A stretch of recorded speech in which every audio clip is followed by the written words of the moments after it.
'cause my hair's gone. No, no, no. You know we got to find a way to bring some understanding today. Picket lines, picket signs. Don't punish me. Brutality. Talk to me so you can see what's going on. Yeah, yeah, yeah. What's going on? Yeah, yeah, yeah. What's going on? Will you tell me what's going on? I wanna know what's going on.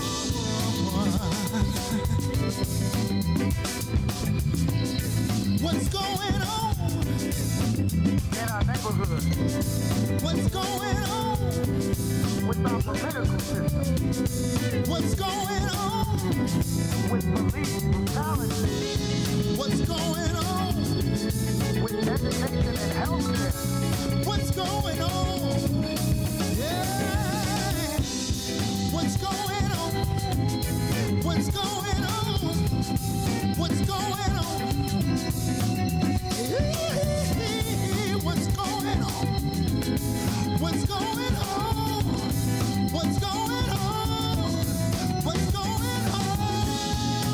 going on? What's going on? What's going on? What's going on? What's going on? What's going on? What's going on? Yeah, yeah.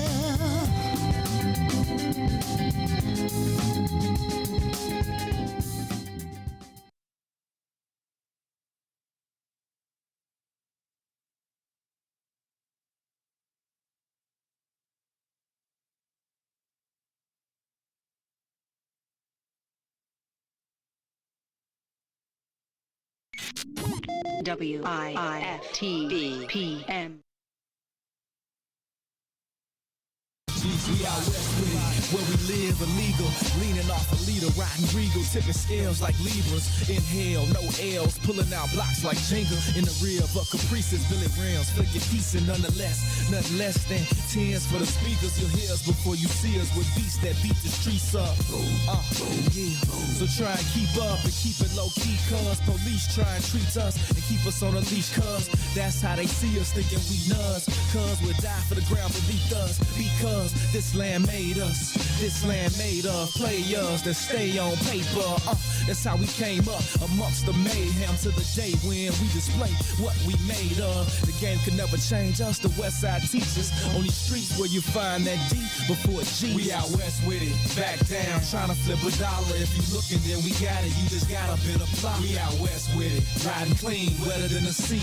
On the scene with a full tank, blowing AC. We out west with it, I'm posted, let me know what y'all on. Cause if y'all get on something, then just hit my phone. We out west with it, yes sir. Hustle for every penny in the trenches, but we turn struggle into strength. Smell the grind in the air, take a whiff. Only the nose knows the aroma. Compose the money rolls that fold up, holding cold cups.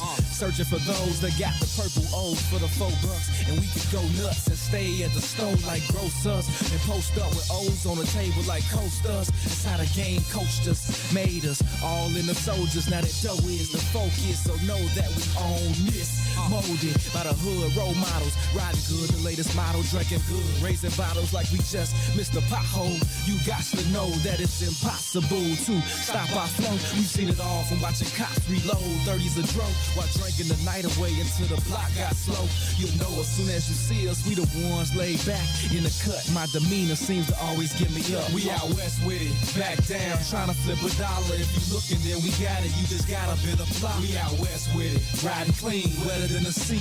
On the scene with a full tank, blowing AC. We out west with it, I'm posted, let me know what y'all on. Cause if y'all get on something, then just hit my phone. We out west with it, yes sir. Hustle for every penny in the trenches, but we turn struggle into strength. Yeah, home of the survivor, survival of the fittest in the town. It's wicked, you can J down in a minute. What am? What's the business? The biz is how you down and get it.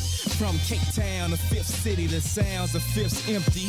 When we tipsy is risky. Where the lick be, at least 10 deep. It tempts me, but there's no mystery. Where the chips be, the tips G. Just our history from the 60s. Pimpin' ain't easy, but we bleed it. This here game is in our veins, in the air we breathe in. Believe this, it's no game. But the key is your mouthpiece, spit your game. But believe, turn nothing into something. We suffer without supper long enough. Struggling from summer to summer, the same place where the dope is sold. It's home to the Oprah show. The same place I know is home. We out west with it. Back down, trying to flip a dollar. If you looking, then we got it. You just got up in a plot. We out west with it. Riding clean, wetter than the sea. On the scene with a full tank, blowing AC. We out west with it. I'm posted, let me know what y'all on. Cause if y'all get on something, then just hit my phone. We out west with it. Yes sir, hustle for every penny in the trenches. But we turn struggling.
Notice the Entourage DJs are taking over the game. The Midwest invasion is here, and the true Midwest mixtape king is giving it to you. It's DJ G-Spot banging your mixtapes right now. You are now listening to the mixtape. DJ G-Spot and Mick Lou, Chi-Town's finest. Definitely represent South Side, West Side, stand up. Yeah, they honor my persona. See my coat of arms, cloaked in armor. Live and die by the code of honor. The honorable, known as Mick the Conqueror. My mantra is that of a monster. My vengeance is endless until you extinct like a condor. What you think I was armed for? I'm knocking at harm's door. Molded by the force, call me the Black Mamba. I'm putting up numbers like Kobe in the garden. My thoughts is thoughtless as I talk shit, and there's nothing as heartless as my heart lies deeper than the darkness that dwells where the sharks live. You sleeping with the fishes, but surfing with the marlins. On the surface, I'll unleash the carnage till you surf, till you starving, searching for a market. I'm the pit boss, tally up your losses. Your fate is sealed way before the card flips. You marks ain't shit. Topic of discussion, they ain't talking about nothing. Keep their noses in the sump. Y'all ain't talking about shit. I hear them wolfing in the whispers, snakes in the grass. We ain't thinking about your ass. Y'all ain't talking about shit. Fucking lying, I ain't buying. Ain't nobody even trying to hear that dumb shit you kicking. Y'all ain't talking about shit. Find yourself some business, get yourself a life and skedaddle, motherfucker. Y'all ain't talking about shit. Unlike the players, y'all engage in betrayal. So brave, do anything for the day they can slay you. So devious, even if you can't even see the hate. I don't need to plead my case till you please. I seize the day. Feast off your mistakes from the cleanest of plates. Palate of a pharaoh, it's all seasoned to taste. A vision of perfection, at least 3 in my face. Fanning me with feathers, tease me with grace. I can't conceive defeat, nor will I concede the race to these conceited lames that can't believe my pace. So intrigued by my intrigue and display that intrigues the brain, there's nothing left to say. Hands down, I lure them to attack like cash is the allure of a champion with my banner in the rafters. Topic of discussion, they ain't talking about nothing, keep their noses in the sun. Y'all ain't talking about shit. I hear them wolfing in the whispers, snakes in the grass, we ain't thinking about your ass. Y'all ain't talking about shit. Fucking lying, I ain't lying, ain't nobody even trying to hear that dumb shit you kicking. Y'all ain't talking about shit. Find yourself some business, get yourself a life and skedaddle, motherfucker. Y'all ain't talking about shit. My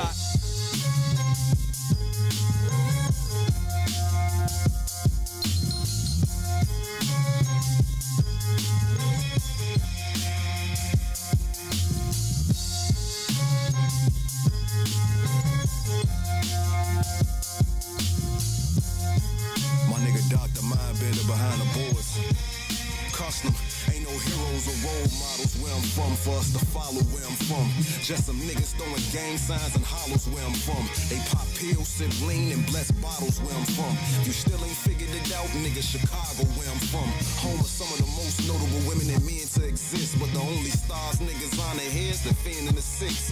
Most of us settle, however some intend to get rich. We lose homies and hit the internet to pretend that they miss. We spend link at the corner store, and motherfucker ain't gotta be enlisted in no army or Marine Corps to be going to war. It's gun smoke in the air, and it's blood stains on the floor. We all born poor, but yet and still we feel we born to soar. The beautiful struggle, bodies left blood oozing in puddles. We love to hate like a poisonous dart from Cupid then struck you. Shit, you stupid as fuck if you let the stupid instruct you. Should be using your muscle to build a lucrative hustle. Crabs in a bucket, so in one make it feel like we all did. From the county to Stateville, long stretches and small biz. The clucks chasing they last high. The shorties throw up middle fingers when the low pass by. They ask why we live this way. You couldn't overstand it unless you had to. Faggot police harass you, so-called homies will blast you. A message to out of towners written in blood. Don't take your dumb ass to the hood if you ain't plug. Spit with the curse of Capone. You gotta live with all the words you condone, then it's on. They'll kill you dead, then bring the hearse to your home. Back in my shorty days, niggas would put a 40 to your sporting waves. Nowadays, these niggas stuck in on phones. How it's nice, I used to play for the Dome. Philly been chillin'. But when you ball, get you a gun, it'd be like Ben Wilson, the pin drilling. Fuck how out of towners view the shot. I'm out west where every conflict crucial is do or die. If it's war, it's gonna be to the death. It's you or I. I come at peace, but if you touch my body, that's suicide. And my bloodline is niggas that'll kill and move a pie. I got a QP and sold it to my mans at U of I. My pop told me, just get through high school, then you decide. In the shy, it's the six to the fin. Choose a side, move and slide. The city don't wanna see you with shit. From politicians to the preachers, hard to see who legit. Sell some seed for you to see green and piece you to fit. It's I am God and the God green who's seeing this shit. Let's go. If you think it's love here, then pump your brakes. This the wild onion, that dark ass city that love to hate. Okay, let's go. Let's show off. I'm from a land where the texts go off. Them gang signs thrown and the heads broke off. We hate you niggas, cause we gave birth to you ungrateful niggas. So on the 6 feet of earth, it's where we place you niggas. It's barely a secret, we move shit, telekinesis. And box niggas like Chevy Caprices. My stress is post-traumatic. All I see is murders and massacres. Cancer patients and catheters. Fake narrators and savages. No horse and carriages. This funeral's wakes. To stay alive, stay out the way of the unusual snakes. A beautiful place, Chi-Town's the greatest. That's why they hate us. But listen, nigga, do me this favor. Do me no favors, we major. League rounds open, a few rounds smoking. I'm Chicago. It's grilled onions on that U-Town Polish. Ain't no catching up. Be a winner and stack okra. This Chicago, nigga. The inventors of black culture, motherfucker.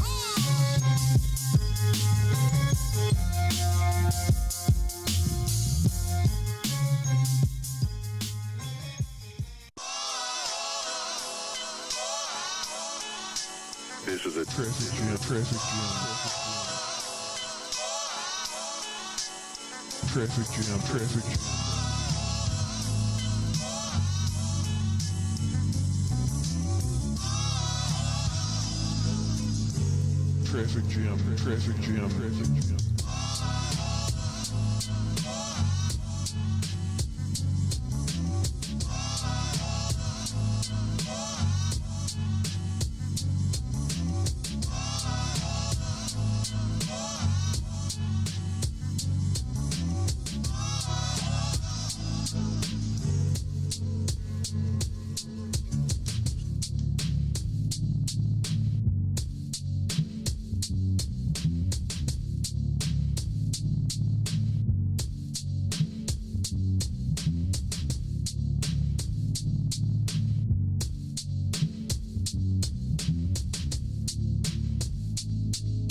I'm from the middle of the map. I get around, I've been there and back. Born in Gary, Indian, just to be exact. Got family in the go and family in the nap. Same shit everywhere, saw it in the A out on Old Nat. Sucker free suckers can't take the heat, nah they gon' rap. Big dumb cats, big guns clap. Another brother dead, another mother son lack. I'm from the era where the niggas did scrap. Seen the same person shot with two different straps.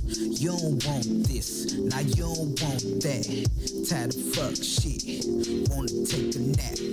I'm a dog on these chicks, just a different cat. Must make at least an M to make an impact.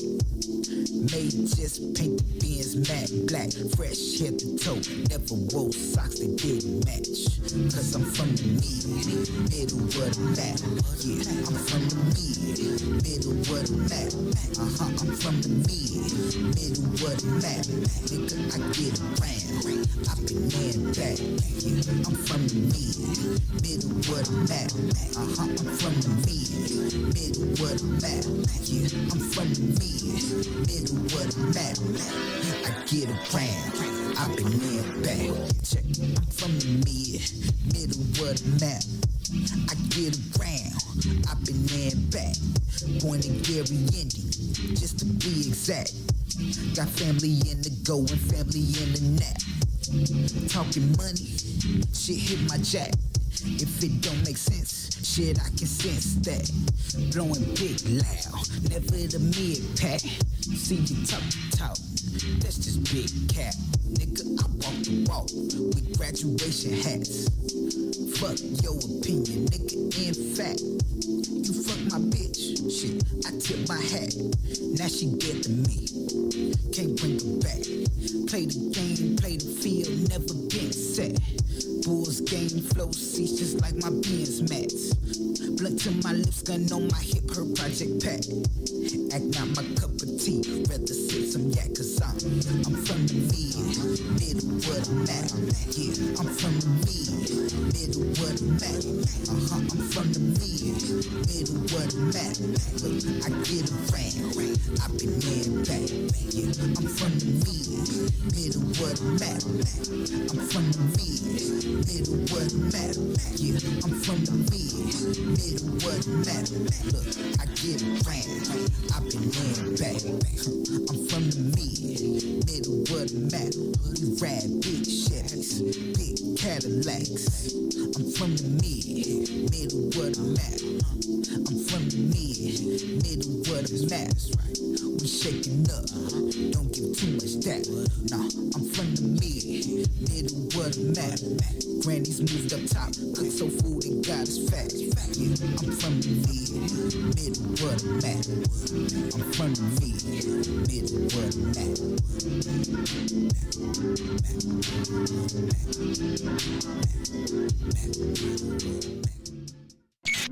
We all remember our life before COVID-19. The parades, the restaurant barbecues, the taste of Chicago, the happy hours, and most importantly, loving those unforgettable moments with our friends and families.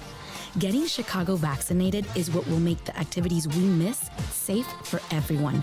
So let's get back to it, Chicago. Let's come together to end this pandemic.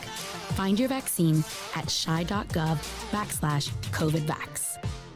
I'm Lillard, and I'm rocking with the Bigs. Hey, this is Jason Kidd, and we're rocking with the Bigs. I'm Chris Bryant from the Chicago Cubs, and I'm rocking with the Bigs. This is Mark Cuban, Dallas Mavericks. You're rocking with the Bigs. WIIFTBP. Live from What's in It for the Black Media Studio, you're listening to The Bigs with Eugene McIntosh and Terrence Tomlin. Let's begin now. They calling us the bigs, it's the bigs, it's the bigs, but not because our size. It's the bigs, it's the bigs. They calling us the bigs, it's the bigs, it's the bigs, but not because our size. It's the bigs, it's the bigs. They calling us the bigs, it's the bigs, it's the bigs, but not because our size. It's the bigs, it's the bigs. They calling us the bigs, it's the bigs, it's the bigs, but not because our size. What's good, everybody? You know what time it is. It is officially time to jump back down on the soil and rock with the illest independent sports media outlet in the land. You're not rocking with the bigs. I'm your man, T-Time, coming to you as usual with my brother, Gino. What's good? What's the Benoski? It is all good, man. Chilling on this cloudy Wednesday, hump day. You know, we got to get over this one to get to the weekend, man. We're almost there. But, Gene, man, I got some questions I'm looking forward to talking to you about last night's NBA games, man. I had a bunch of fun watching those. Games? Game. It seemed like games of them last 2 minutes took an hour and a half. Exactly. It felt like it was a baseball game. They need to stop that, man. But, yeah, man, the draft lottery was yesterday. We got some clarity on what the Bulls offseason is going to be looking like. And I got some questions about that, Gino. We got to break it down for the people because I seen, of course, on my timeline, it's always split, but I seen a 50-50 split of how people are feeling about yesterday's draft lottery. But that we knew the Bulls wasn't going to get the top 4 pick? See, Gino, that's why I said we got to talk about it because right. Going into it, we were hopeful. But, yeah, come out of you come out of it. Like I said, things are a little bit clearer now. But shout out to everybody that's tuning in, rocking with the bigs, man. You had a real good Diamond Talk last night after the Cubs W with our boy Russ Dorsey. I enjoyed that one. Yeah, Russ just happened to be leaving. You know, a lot of the guys when they get done in the box, you know, they get a bathroom break before that walk back to the Camry lot. Yeah, about a mile and a half to the crib. Well, it ain't. It seems like it's a mile and a half at midnight. Exactly. Luckily, it's only 2 blocks away. Let me tell you, it's always funny to hear Gene's how do you call it? His voice or his how you can hear the tiredness in your voice. And yesterday, you and Russ had the same face at one point, and I couldn't get the cam up fast enough. I was like, oh yeah, I'm gonna tell him to wrap it up, G. Because like I said, usually I'm done before those guys are done writing in the box, but. You know, I decided to wait and finish that game, finish watching that game on my computer before I, hopped on the Diamond Talk. So the last 2 minutes lasted like a half hour. So I'm usually out of there. A normal game. Yesterday's game was a little shorter. Our boy Kyle Hendricks, the king of the under 3 hour baseball game. Put in work, yep. So it was 2 hours and 52 minutes. But the fact that game, like I said, the last minute and 30 seconds took like 25 minutes, which extended my Diamond Talk time. So I would usually be out of there probably by 11, but I didn't end up leaving until almost 12. So Russ, I guess he was done writing his piece. Got it in before his deadline, yeah. So he was about to leave, and I saw him down. I was on one end, he was at the other end. I said, Russ, come on, join Diamond Talk, man. And like you said, it was it's always good to chop it up with Russ. Russ has a wealth of information, a wealth of knowledge. One of the brothers, so it's always a special place in our heart to share the spotlight with the brother, man. So yeah, good Diamond Talk last night, but yeah, man, midnight.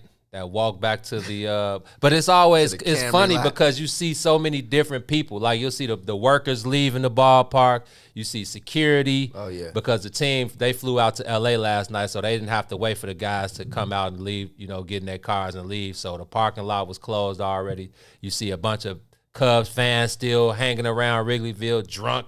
Oh yeah, just so drunk. It was a good 75, out there. Like you stayed around that, it's decent to be outside. It was decent, and like I said, there's always somebody. You're not walking alone, so it's always somebody out there walking. That's a good way to put it. Then when you get to the parking lot, it's a bunch of cars still in the parking lot. It's like, who else is still here? Well, when I'm leaving, the people that are coming to clean up are pulling up in the parking lot, so they park there too. Okay. So yeah, they come deep. So on the south side, by the time I leave, I'm like car, the only car. It should be like an album cover because it's a huge parking lot with just one whip in it. Yeah. Like that's how it looks every time I leave. That's us putting in that extra work, man. Shout out to Diamond Talk. I have a good time doing that one. Yeah, man. And Gino, we had to look at the schedule. The White Sox got 2 off days this week. I don't know what other teams in baseball have weeks where they got 2 off days, but they were off on Monday. They're off tomorrow. They're actually about to play in about 5 minutes today. First pitch is 11:35 our time. So I'm looking forward to these guys getting back home. They should be well rested after a tough road trip. You know what I mean? Are they 0 for their last 5? Yes, they are. They had a tough game yesterday, Gino. My boy Yaz Money, a.k.a. No Doubt, seemingly had a real clutch home run at the time to get the guys a 3-2 lead, and I think it was the 6th inning. The guys came back in the 7th, the Pirates, and doubled them up, put 6 on the board. You know what I mean? So, and that was really all she wrote. The bullpen had a tough time yesterday, man. Aaron Bummer, Garrett Crochet, who came in after Lucas. Lucas did his thing. You know what I mean? Only gave up 2 runs in 6 innings, but after that, the floodgates open. So right now, you're just trying to get this one behind you, man. You thought you were going to get some straightening with the Pirates. Unfortunately, they landed one on the chin last night of the White Sox, and now you just want to get this one so you can go home and sleep in your own bed on Thursday. All day. Come back to a full capacity crowd at the G Spot on Friday, bruh. So no restrictions no more. The fans, I know are going to be piling in. Tickets went on sale last week, and I got a bunch of people that's going to be at these next few series. So we got the Mariners for 3 games over the weekend, Friday, Saturday, and Sunday, and then 4 with the Twins. You know how you back to the AL Central. Got to get a piece of the AL Central every time you get to the crib. So, no, you would think, going into Pittsburgh. I mean, I don't know, another team. Maybe the Arizona Diamondbacks, a team that you would look forward to playing after coming off of. And what's going on with the Diamondbacks? Oh, they're losers. They're just losers. In my Charles Barkley. Plummeted to the bottom of the. In my Barkley voice, man. Because let me tell you something. They're just losers, man. They're just losers, man.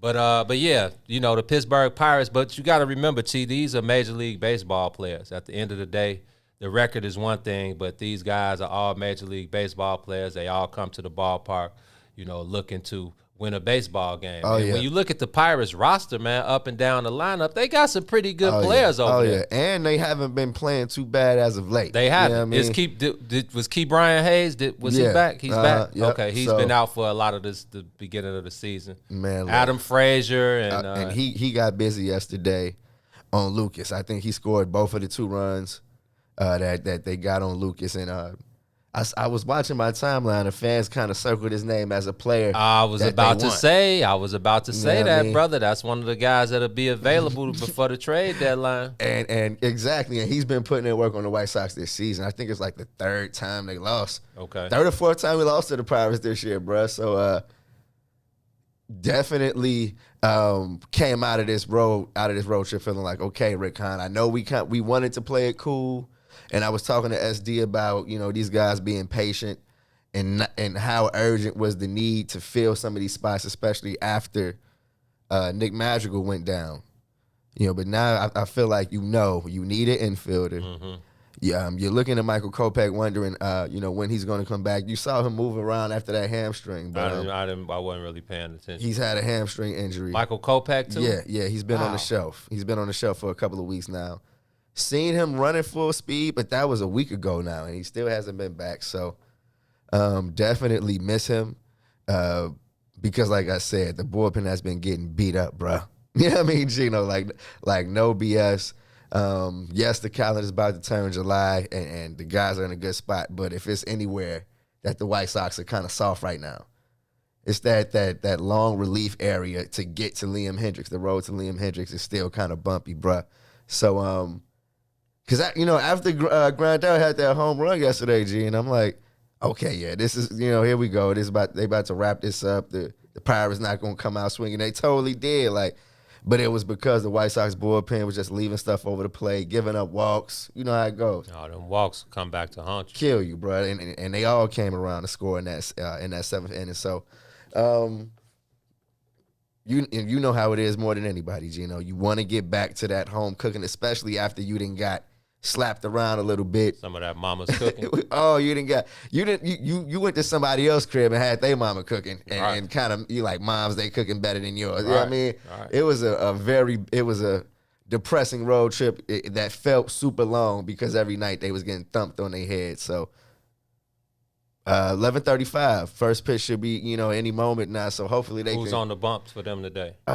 You know what? I think it's Dylan C. Somebody correct me if I'm wrong. I know Lucas went yesterday. So Good arm to either him. It's either Cease or Keuchel. So okay.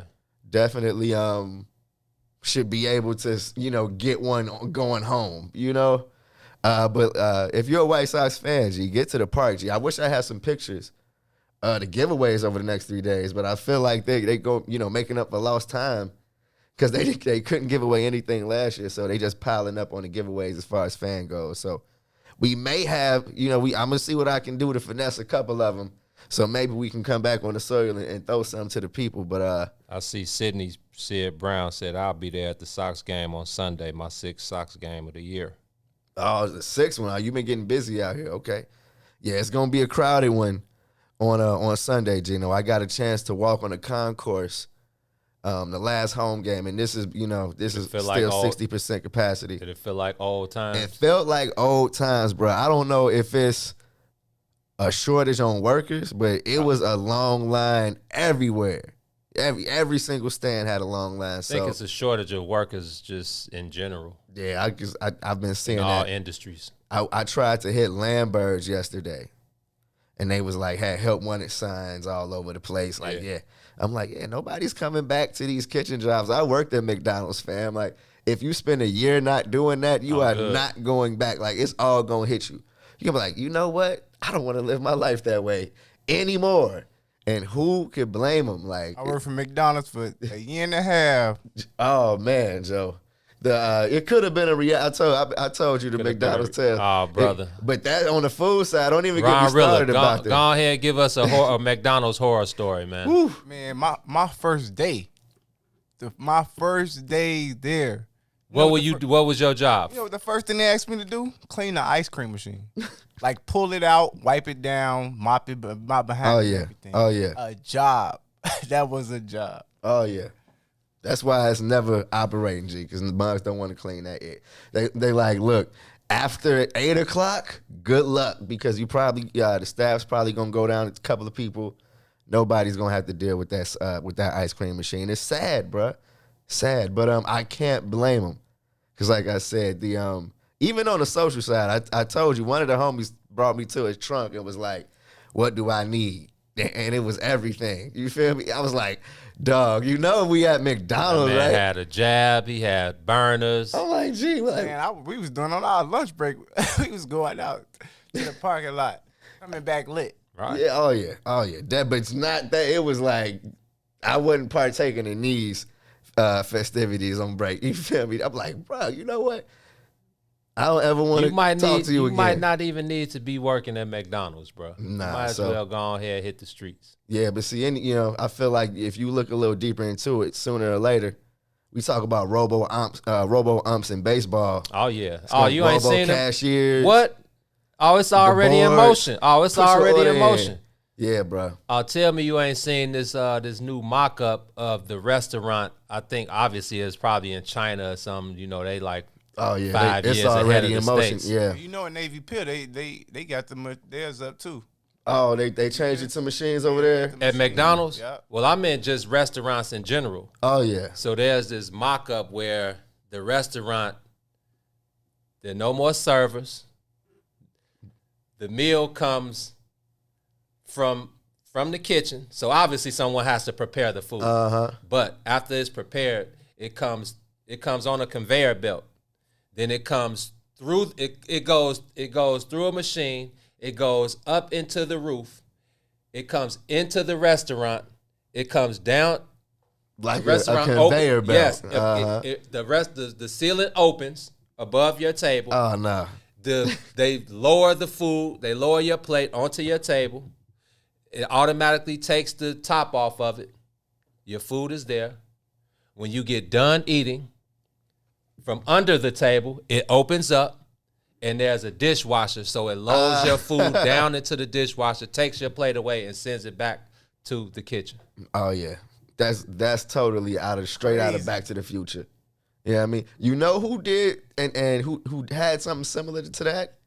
The Museum of Science and Industry. I think the way they cafeteria was set up one time is that the conveyor belt would run through where you sat, and you got your order would come, and you just pull it off the conveyor belt.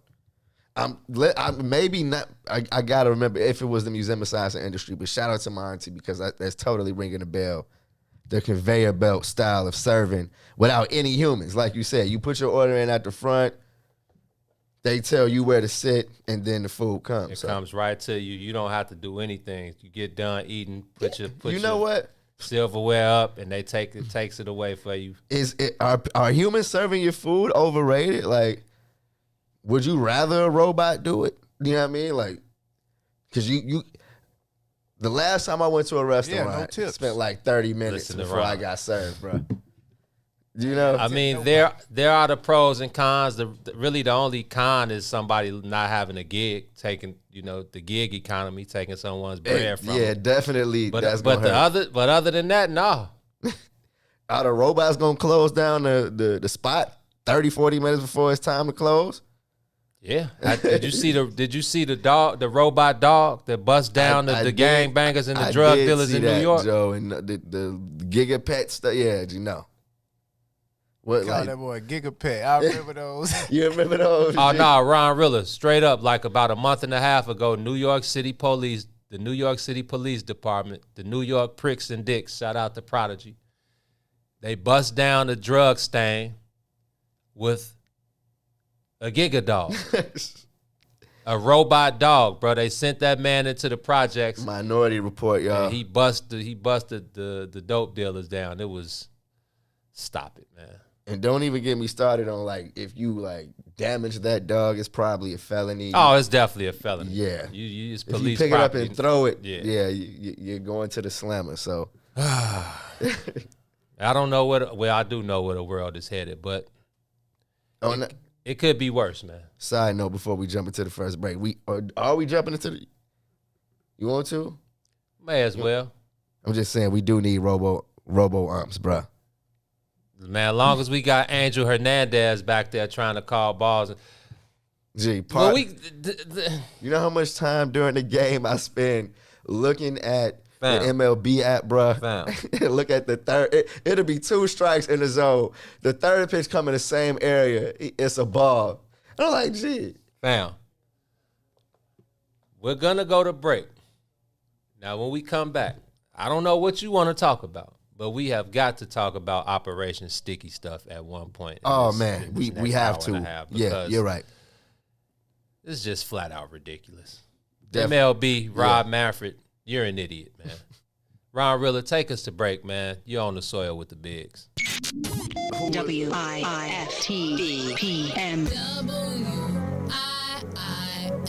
WIIFTBP. Media's just for you and me. WIIFTBP. Media's just for you and me.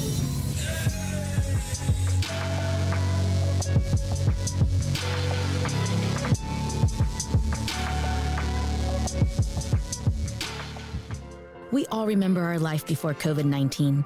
The parades, the lakefront barbecues, taste of Chicago, the happy hours, and most importantly, loving those unforgettable moments with our friends and families. Getting Chicago vaccinated is what will make the activities we miss safe for everyone. So let's get back to it, Chicago. Let's come together to end this pandemic. Find your vaccine at chi.gov/COVIDvax. You're listening to I Said What I Said with Toussaint Warner and Herb Howard. What are y'all takes on blended families? Meaning white people? Or what? No, she mean like you got kids, this person got kids, y'all get together and bring the whole family together. I don't know. I have zero experience with it. I imagine it can be challenging.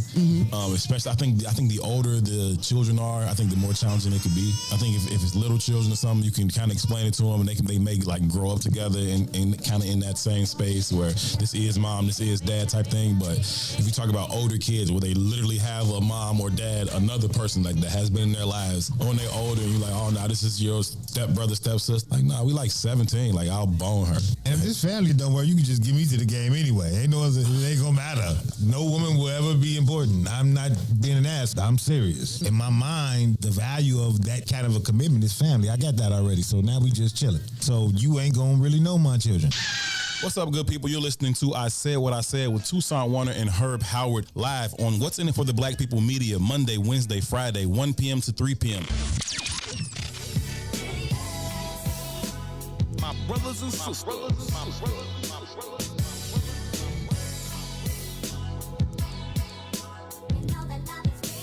My brothers and sisters.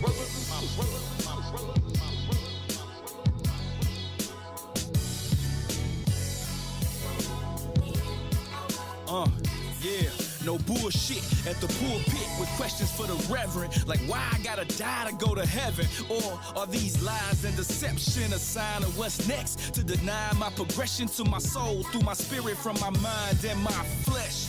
You be hard pressed to alter my perspective. It's reflective of my perception.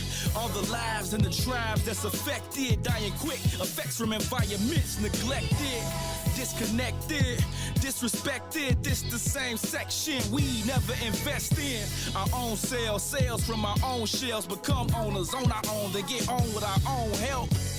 Yeah, creators of our own world, communicate, we accumulated our own wealth. Created in this image, so when I say it, I meant it. Do the science for yourself.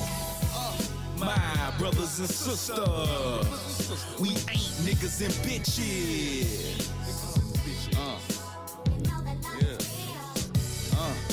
My brothers and sisters, we ain't niggas and bitches.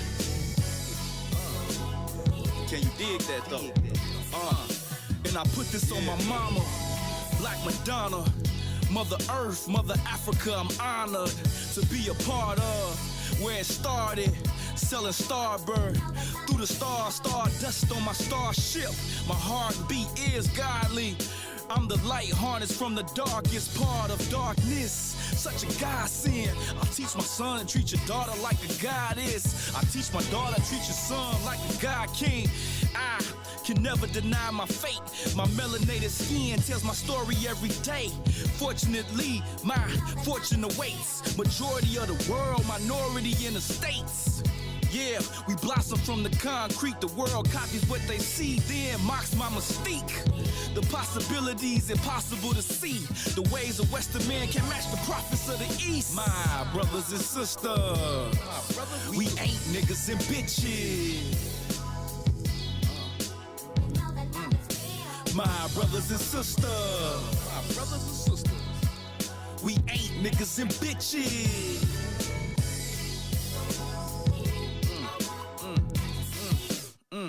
Young brother, young king, you're a genius.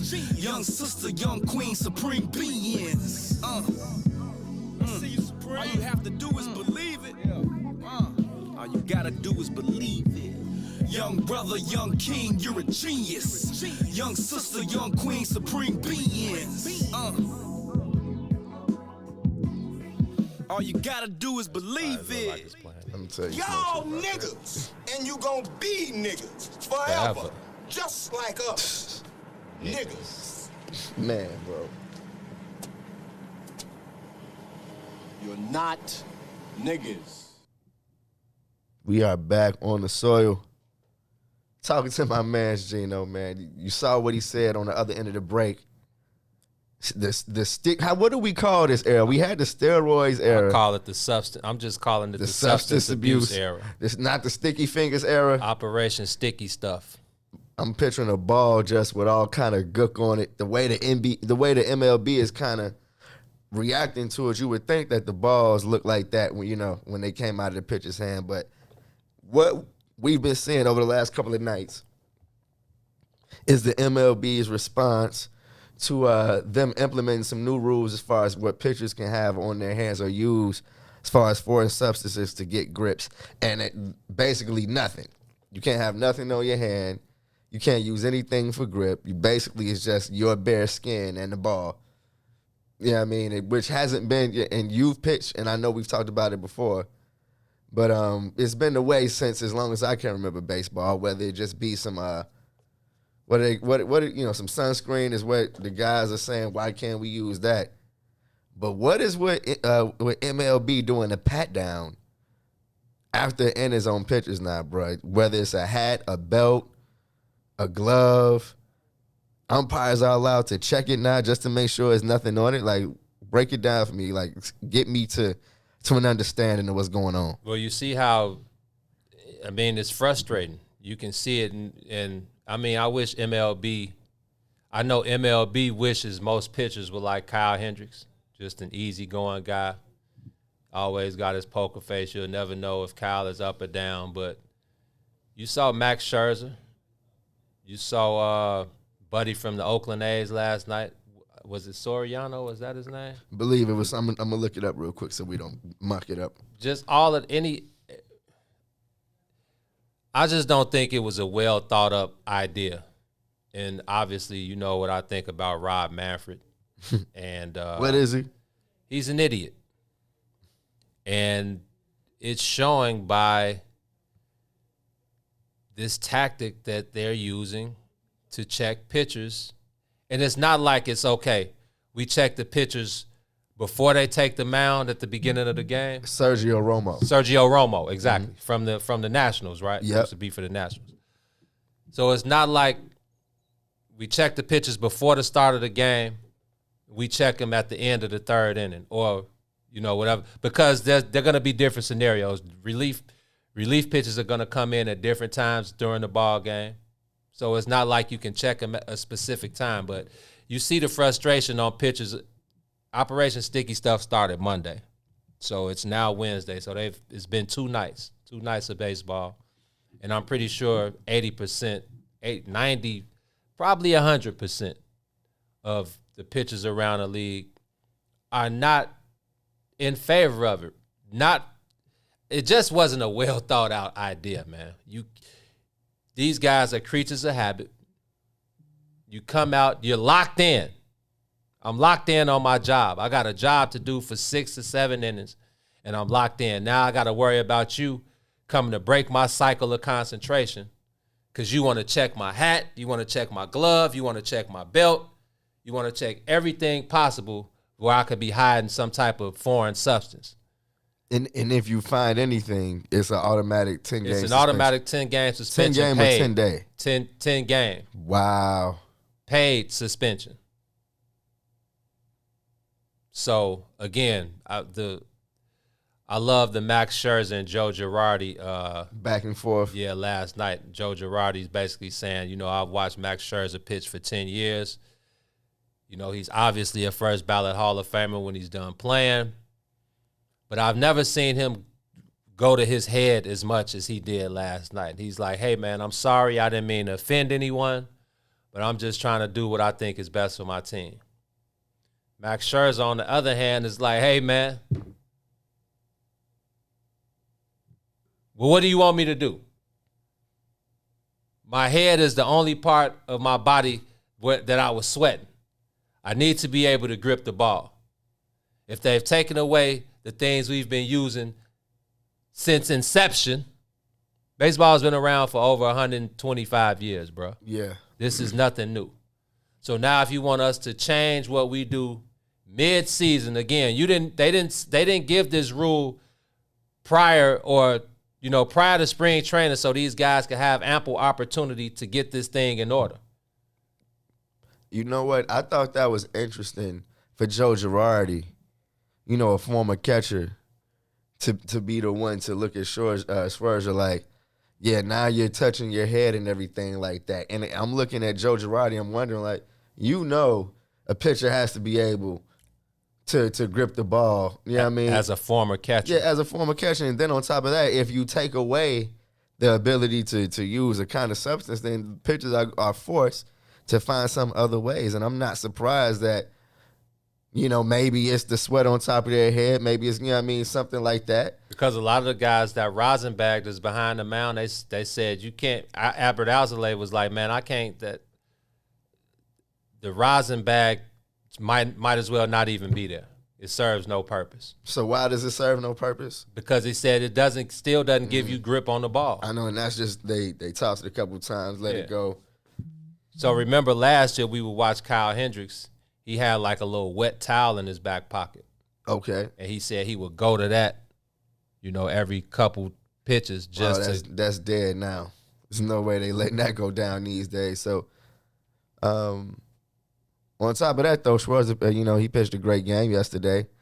So I know that guys complained about injuries. We saw the homie in Tampa go down, but I'm wondering at the same time, is this really gonna, are we gonna see pitchers fall off the the map? Are we gonna see offensive numbers go up? Because pitchers aren't able to grip the way they, used to. You're going to see a 2,700 spin rate go to 2,200 now? Yeah. An outstanding pitcher go to regulation? Yeah. So I'm wondering if but see, now baseball got to quit it with the airport pat down after innings, bro. Like, whack. How was that a part of the game, G? I feel like you're totally probably messing with the pitcher's routine. You're messing with their psyche. I'll come off the mound, and you saw – Buddy from what's his name? Sergio Romo was about to. That man threw his hat on the ground, threw his glove on the ground, took his belt off, and pulled his pants down. Like, hey, bro, you want to check my nutsack too? And that's you know what, that especially if a pitcher is coming off a bad inning, like the last thing I want to do is have to run up on you to check me to see if I'm cheating. It's right. just I ain't everybody hit. I ain't strike nobody out. Yeah, like, I had a bad, like, you checking me and I just whooped my ass. just gave up 3 runs and you want to check to see if I'm. It's like, gee, let me get to the dugout, fam. So let me get to the dugout. Yeah, so I can throw something. But when you we talked to Chris Bryant last night about the same situation, and Chris Bryant is an interesting dude. He had a different perspective. Yeah, he was just like, man, we were stupid as hitters to believe that the sticky stuff helps pitchers grip the ball. I wish I could. He said that's not. So what is it for then? I don't know how long it's going to take me to find this. He said we were stupid as hitters to believe. I want to play it for you. That sticky stuff. I'm going to play it for you. Give me a second, He said guys. this after the game? This was after the game. Let me bring it up real quick. Now, see, I'm interested in seeing what the hitters feel about it. I know the pitchers are pissed because like we said, you're adding something that's going to disrupt. They're the hitters gonna think it's helping them because they gonna think it was something up the pitcher's sleeve anyway. Well, Chris Bryant is out here it sounds like he's saying that it didn't matter in the first place. You know what I mean? So, and who was that? Pete Alonso. Pete Alonso came out and said it didn't matter. You know what I mean? If I think it's slightly any chance of me hitting better, I wouldn't even care. You know what I'm saying? Can you? Yeah. Is that you? Oh, okay, damn. Is that coming through the? Nah, just coming through the computer. But nah, man. So, yeah, find those Chris Bryant comments. I got to see what he's thinking. I'm here right now. Let me get this together. Did you see what Carlos Rodon said? I know you saw it. About a week ago. Yeah. Yeah. You know what I mean? So, and he came out and pitched great in his last outing. So,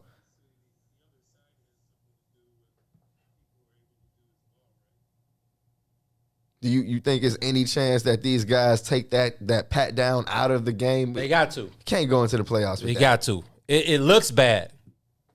The aesthetic of it, looks bad. Isn't the objective to like shorten the game? Yeah, I mean, I thought the objective was to shorten the game. I don't think anything Major League Baseball has done to shorten the game has shortened the game. We want to shorten the game, but you know what? Pat down the pitchers after a couple of innings. Let me see. Ron, really, am I connected over there?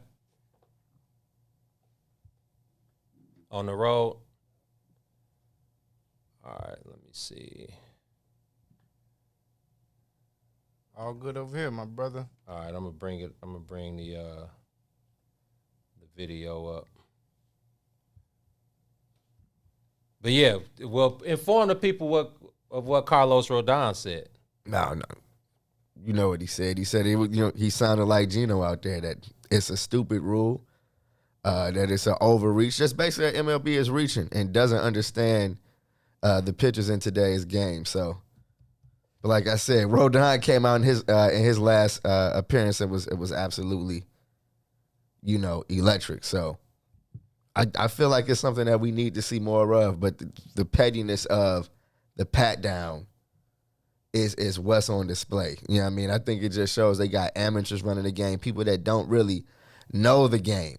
You know what I mean? Because I can't imagine anybody that knows the games, thinking that a pat down in between innings is okay. All right, I think I got it. 1 second.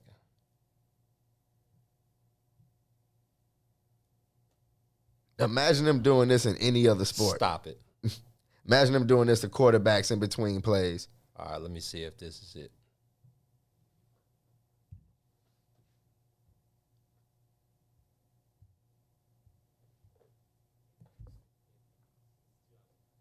I've seen an unbelievable, and this is Chris Bryant, change in just the nastiest pitches I've ever seen. I've seen an all right.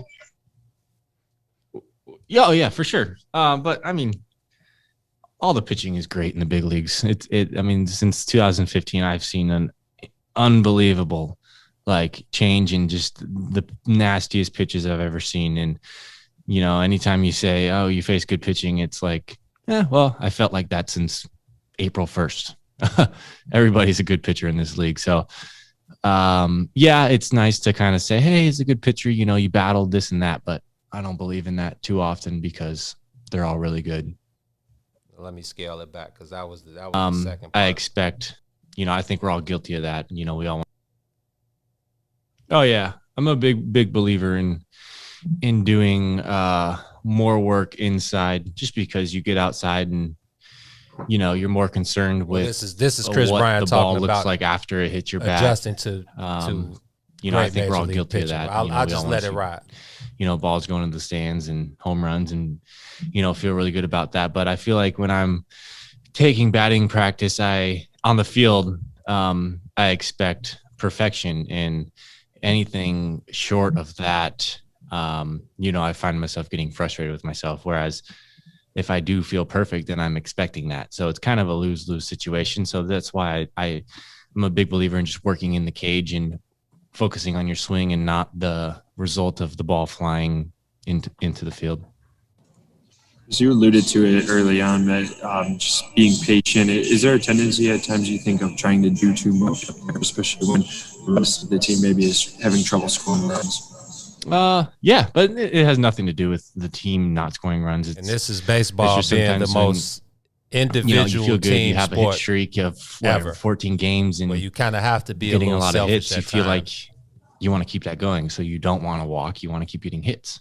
So you swing at, a borderline pitch that you maybe wouldn't have swung at, and then you expand it a little more and a little bit more, and then you find yourself chasing pitches that you don't want to be swinging at, and then you got to backtrack and rewind and try to get out of that hole.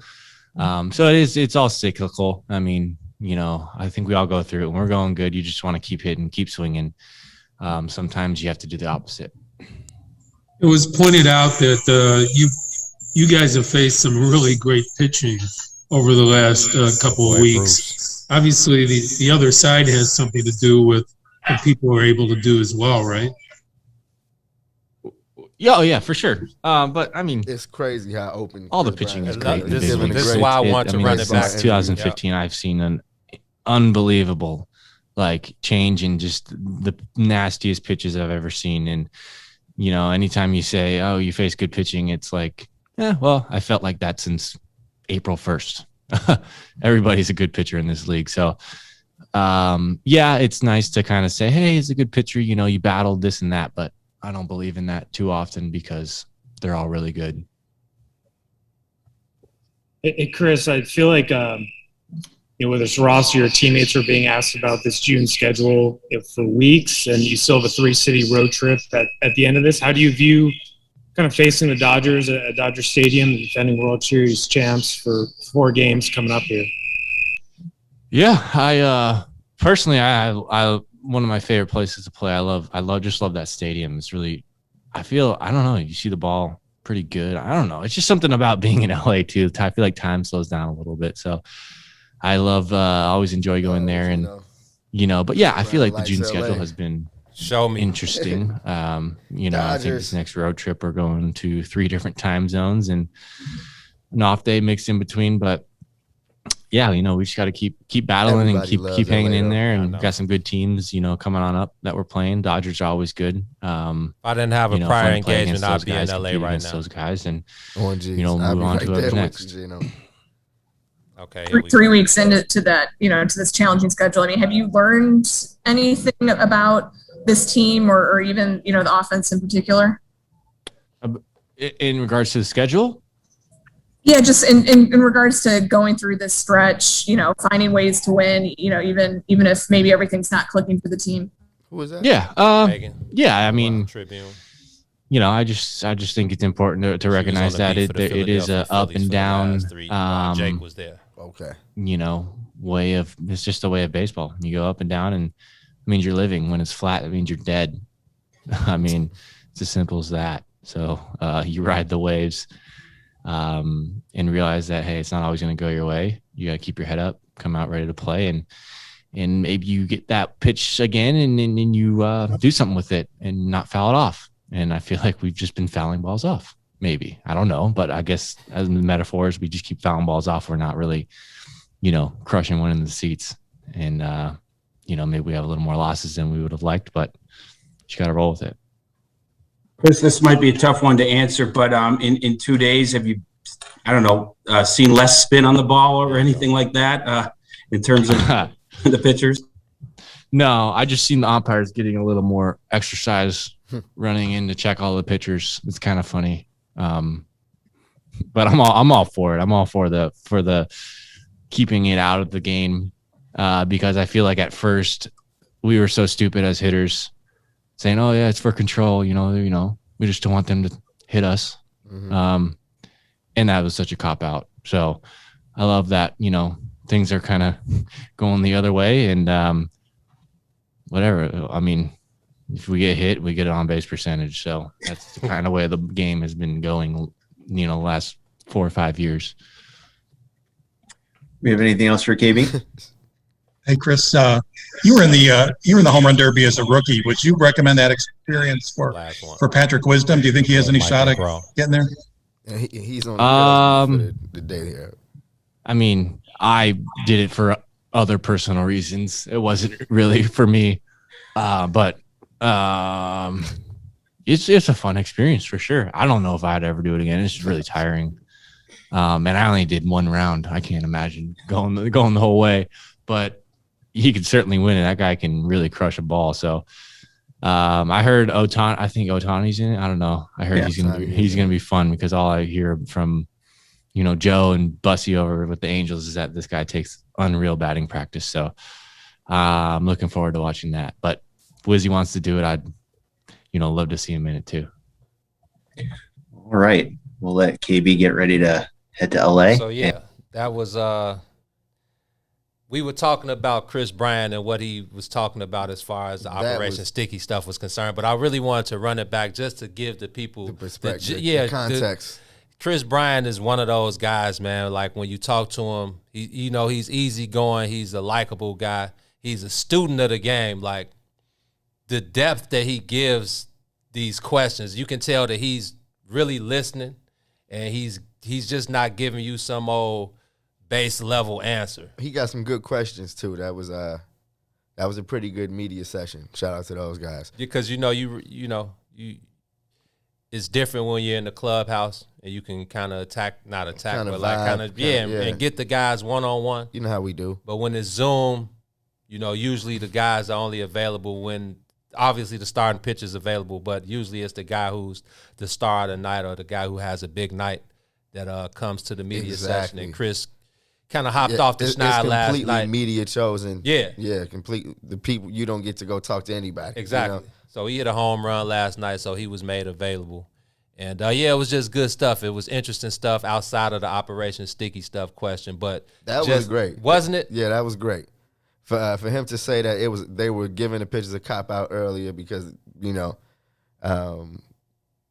you have pitchers on your team. Yeah, I mean, you kind of want to not play the middle, but you wanted to walk the line. Then you see these, like you said, you see these curveballs curving, looking like the St. Louis Arch. Just, yeah, I mean, it's like, hold on, brother. What the hell is going on inside of that glove? Okay, so that was pretty cool to hear. I hear the singer different too, and I feel like as competitors, we've been, seeing people like Peter Alonso come on like, yeah, it don't make a difference. I'm gonna do my thing still.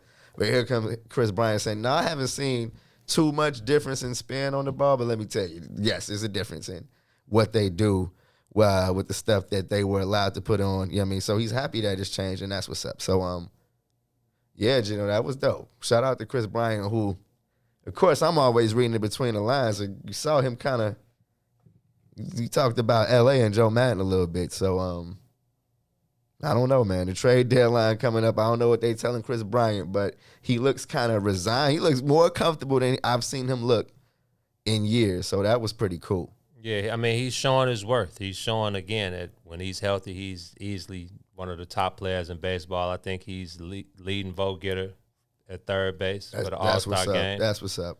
So he'll be making another Rightfully trip so. to Denver. Yeah, and that home run derby though. Have you been seeing the man Ohtani? Yeah, the all-star pitcher and all-star hitter kind of caliber season. So Yeah. And he had a 480 footer earlier this year. Bomb. A bomb. So yeah, I'm looking forward to this home run derby coming up in a couple of weeks. I just got a notification saying Pete Alonso was in. They're trying to get our boy Eugene in it. So really, Eugene, they say he's campaigning, and they I don't know if they filled every spot yet. So would be cool to see Eugene get in, see if he can put on a show. He hasn't, I think he broke a 0 for 21 slump, and he's had a couple of those. I know he was like 0 for 15, then 0 for 19, and then just 0 for 21 before he got a hit yesterday. So I don't know if, MLB really wants to see him, try to hit home runs. But well, you heard what Chris Bryant said, man. The home run derby is taxing. It is, bro. Come on, you just swinging away, like at least 100 times in an hour. And it's not even your natural swing. You're swinging for the fences. Yeah, you're complete, and it's not the same pitch. They're coming in different. It's BP. If you're a hitter, would you want somebody to come in and throw a little harder than usual for a home run derby? I feel like BP is cool. Mm-hmm. If you get your BP coach or somebody who, like Chris Bryant, maybe his dad was throwing to him, or you have the guy who throws you BP all the time. You really just want that consistency. Somebody who knows where you like it, Mm-hmm. Your sweet spot. So, I mean, home run derby has always been interesting to me. But, yeah, it's taxing. And, like Chris Bryant said, he only did one round. So imagine having to do 2, 3, and then you make the finals, and now you got to do that last round. And, they switched the home run derby rules up every couple of years. So who knows what it's going to be this year. Yeah, I mean, all that kind of stuff. I'm mad you got me thinking about MLB The Show over here, G, and how difficult it is to hit, and how I use the home run derby to find out where I like the pitches for the regular game. You know what I mean? Wow.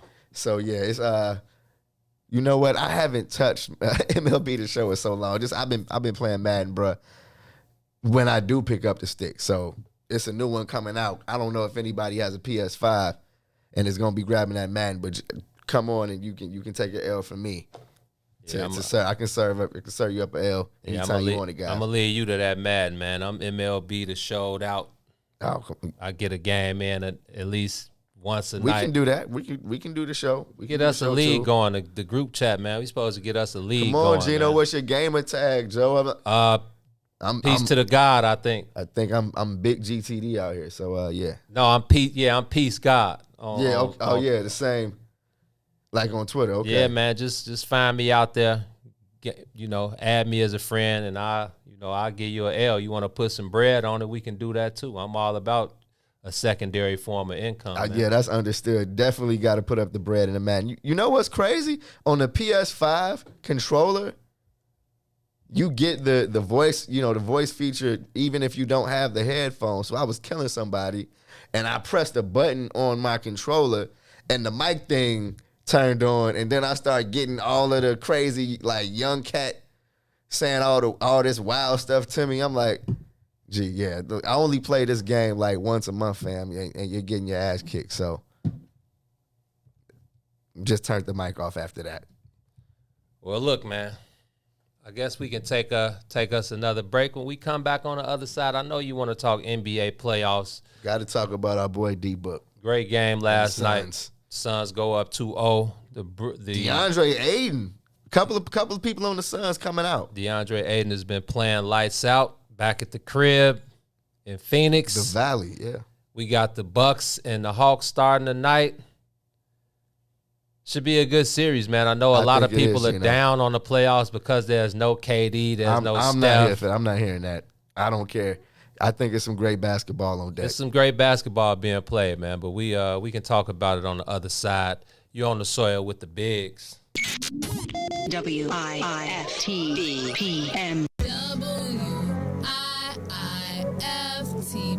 WIIFTBP. Media's just for you and me.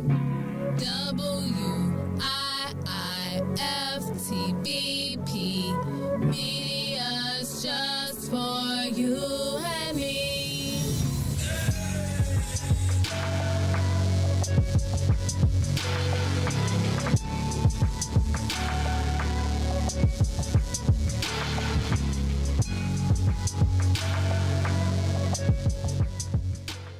We all remember our life before COVID-19. The parades, the lakefront barbecues, taste of Chicago, the happy hours, and most importantly, loving those unforgettable moments with our friends and families. Getting Chicago vaccinated is what will make the activities we miss safe for everyone. So let's get back to it, Chicago. Let's come together to end this pandemic. Find your vaccine at chi.gov/COVIDvax. The Chicago Legal Network is the collaboration of attorneys that concentrate in many areas of the law most needed in Chicago neighborhoods. The CLN lawyers focus on personal injury, criminal defense, and other issues. The CLN lawyers all average over 20 years of legal experience and are dedicated to helping the Chicago community. The Chicago Legal Network is committed to developing black lawyers through mentorship and co-representation. So if you were injured in a car accident, slip and fall, or injured on the job, or you need assistance with criminal defense, including driving violations and DUI, check out ChicagoLegalNetwork.com for more information or call 773-912-3545. 773-912-3545. This is it. Day one. The red letter edition. Big Luda. We can chop it up, get our profits up, get this dust. If you just rotate with me, yeah. It's not a song, I'm trying to put you on to what I'm on. Before I finish breathing, I'm moving the masses like minister speeches, penning classics as I finish my thesis. Not a pastor or a preacher, my passion is deeper. Rapper / teacher, trying to master the teachings past the sinister streets and moving bags past the police is speeding fast in the evening. The truth is, it's all about eating, but I'm feeding food for thought for those either fasting or feasting. Putting faith in my beliefs when I'm speaking, looking straight till I'm decent, at peace with no fear, believing it's real. I tell them it's heaven, but it's hard when you talking to niggas with no ears. From clouds of chronic coughing and sessions off, walking and stressing, straight lost in the essence. I pause for a second with my thoughts and reflections. I take my losses as lessons, but it's all just a blessing, and that's the message. We can chop it up, get our profits up, get this dust. If you just rotate with me, yeah. It's not a song, I'm trying to put you on to what I'm on. If you just rotate with me, yeah. We can chop it up, get our profits up, get this dust. If you just rotate with me, yeah. It's not a song, I'm trying to put you on to what I'm on. If you just rotate with me. In an instant, friendships in quick in the music business. It used to be just music, now it's just business. The relentless pursuit for loot, dividends and interest, hidden agendas, leaving you defenseless against them. Not to mention intentions niggas to benefit from you penning authentic sentences. Shit for the spinach, niggas done did it. Listen, while you scribbling, picturing images of living on premises surrounded by fences and different women in silky linens, bending and grinning. Intended rentals, you slipping, cause these VIX is out, tricking your chips in. The game's cutthroat, rules was laid back in the day before rappers got paid by sponsors that slung dope. And shit ain't really changed beside the amount of change. The game, famous names, so these lames get front. So I change the game, see my future through the blunt smoke. So high, looking at my future through the blunt smoke. We can chop it up, get our profits up, get this dust. If you just rotate with me, yeah, it's not a song. I'm trying to put you on to what I'm on. If you just rotate with me, yeah. Man, we trying to put y'all on to what we on, man. Just rotate with us, man. You on the soil with the bigs. Got my player partner T-Tom to my right holding me down. And man, make sure y'all share the video, man. Continue to rock with the brothers. The love is much appreciated. And you know what we do over here at the Bigs with the What's in It for the Black People Media Network, man. We all about ownership. We all about owning the black voice. And we all about pushing the content and the culture forward, man. Absolutely. That's exactly what the Bigs is on. Been doing it since 2015, Gino. You know how we get down. Yeah, man. Continue to help us, man. Continue to support the brand. Continue to share the video, buy the merch, tell a friend to tell a friend. Hop on the soil with us. Diamond Talk Live with us. See us in the streets. Show us some love. Like we said, man, we don't call them fans. We don't call them followers. We don't call them supporters. We call y'all family members. There is none of this without the family members. So continue to turn our comment section up. We see everybody out there on YouTube. We see everybody out there on Facebook. We see everybody out there on Twitter and Periscope holding us down. So, again, the love is much, much appreciated, man. Definitely, Gino, man. Speaking of the NBA, the way we mentioned it on the other side of the break, man. The Phoenix Suns and the Clippers went head-to-head yesterday in Game 2 of the Western Conference Finals. Still no Chris Paul. Still no Kawhi Leonard. So CP3 bike for Game 3, though, huh? I saw that the word is that he could be available. CP3 is bike for Game 3. They say he's back. Official. It's official? CP3 is back for Game 3. Well, that went yesterday. And the final second of the game is even bigger than, man, because I'm sure the Clippers were trying to go back to L.A. 1-1 before Chris Paul got back involved with this series.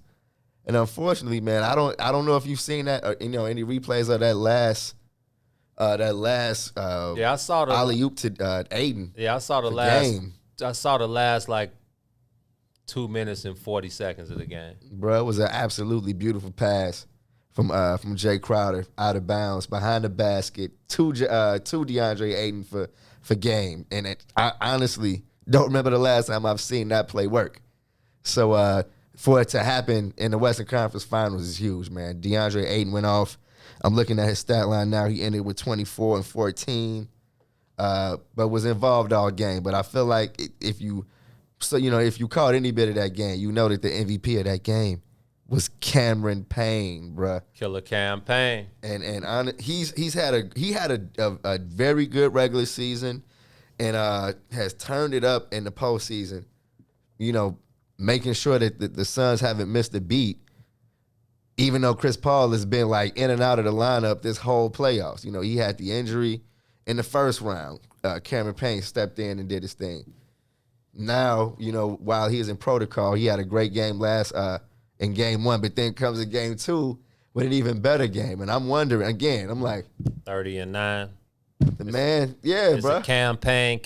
Like man. A 55% shooting, like he was on point from everywhere. So it helps when you can get away from the Bulls' toxic environment and also Russell Westbrook.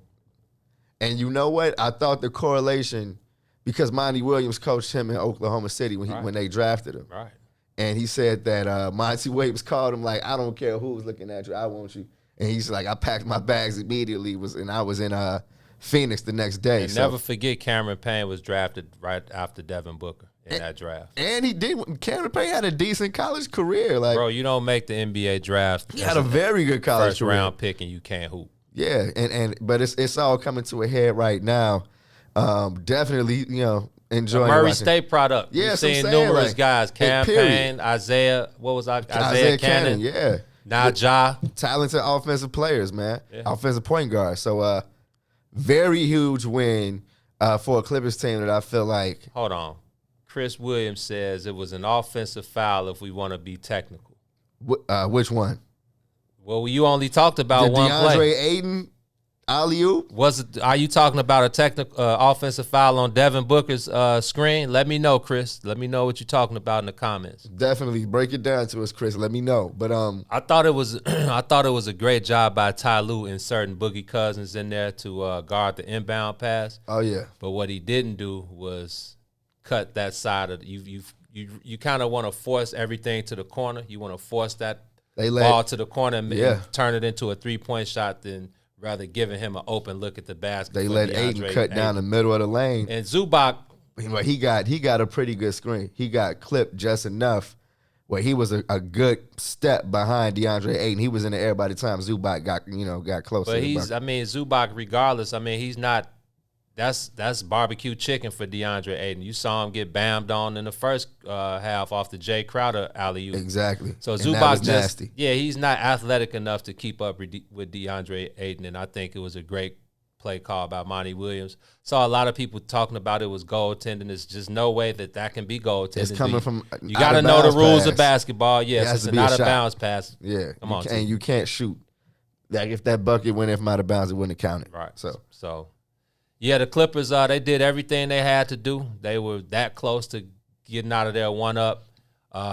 Pandemic P showed up, and when it counted most. Man, and that was really missing both the free throws. Yeah, it was really a ball don't lie type of situation. And this goes back to what we were saying in the beginning. The NBA got to chill with going to the tables after every call.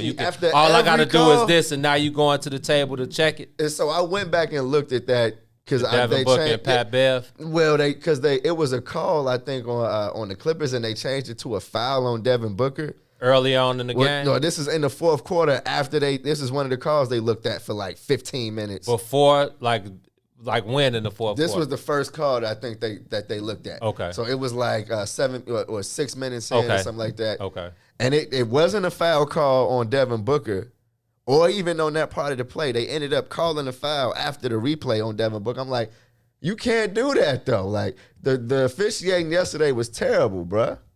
It was absolutely terrible. You can't if you go look at the replay, you have to look at the play that's under review. You can't look at another section of the play and say, "Oh, that's what they do." Oh, that's a foul. No, that's there. the new rule. They changed the rule this year. So you can do that now. They said they read the rule on the radio. The NBA don't even follow their own rules. That's what I'm saying. The rule clearly said that you have to the only play that can be altered is the one that's under being review. challenged. Exactly. So you can't create if you see a foul that you missed. Yeah, they don't. You can't be like, oh, that's a foul. They don't even follow their own rules, bro. So I don't. As far as the NBA is concerned, like I said, that last 2 minutes took approximately 23 minutes because every time Pat Bev did this, they went over there and looked at the replay, and then it takes 7 minutes for you to look at the replay 100 times.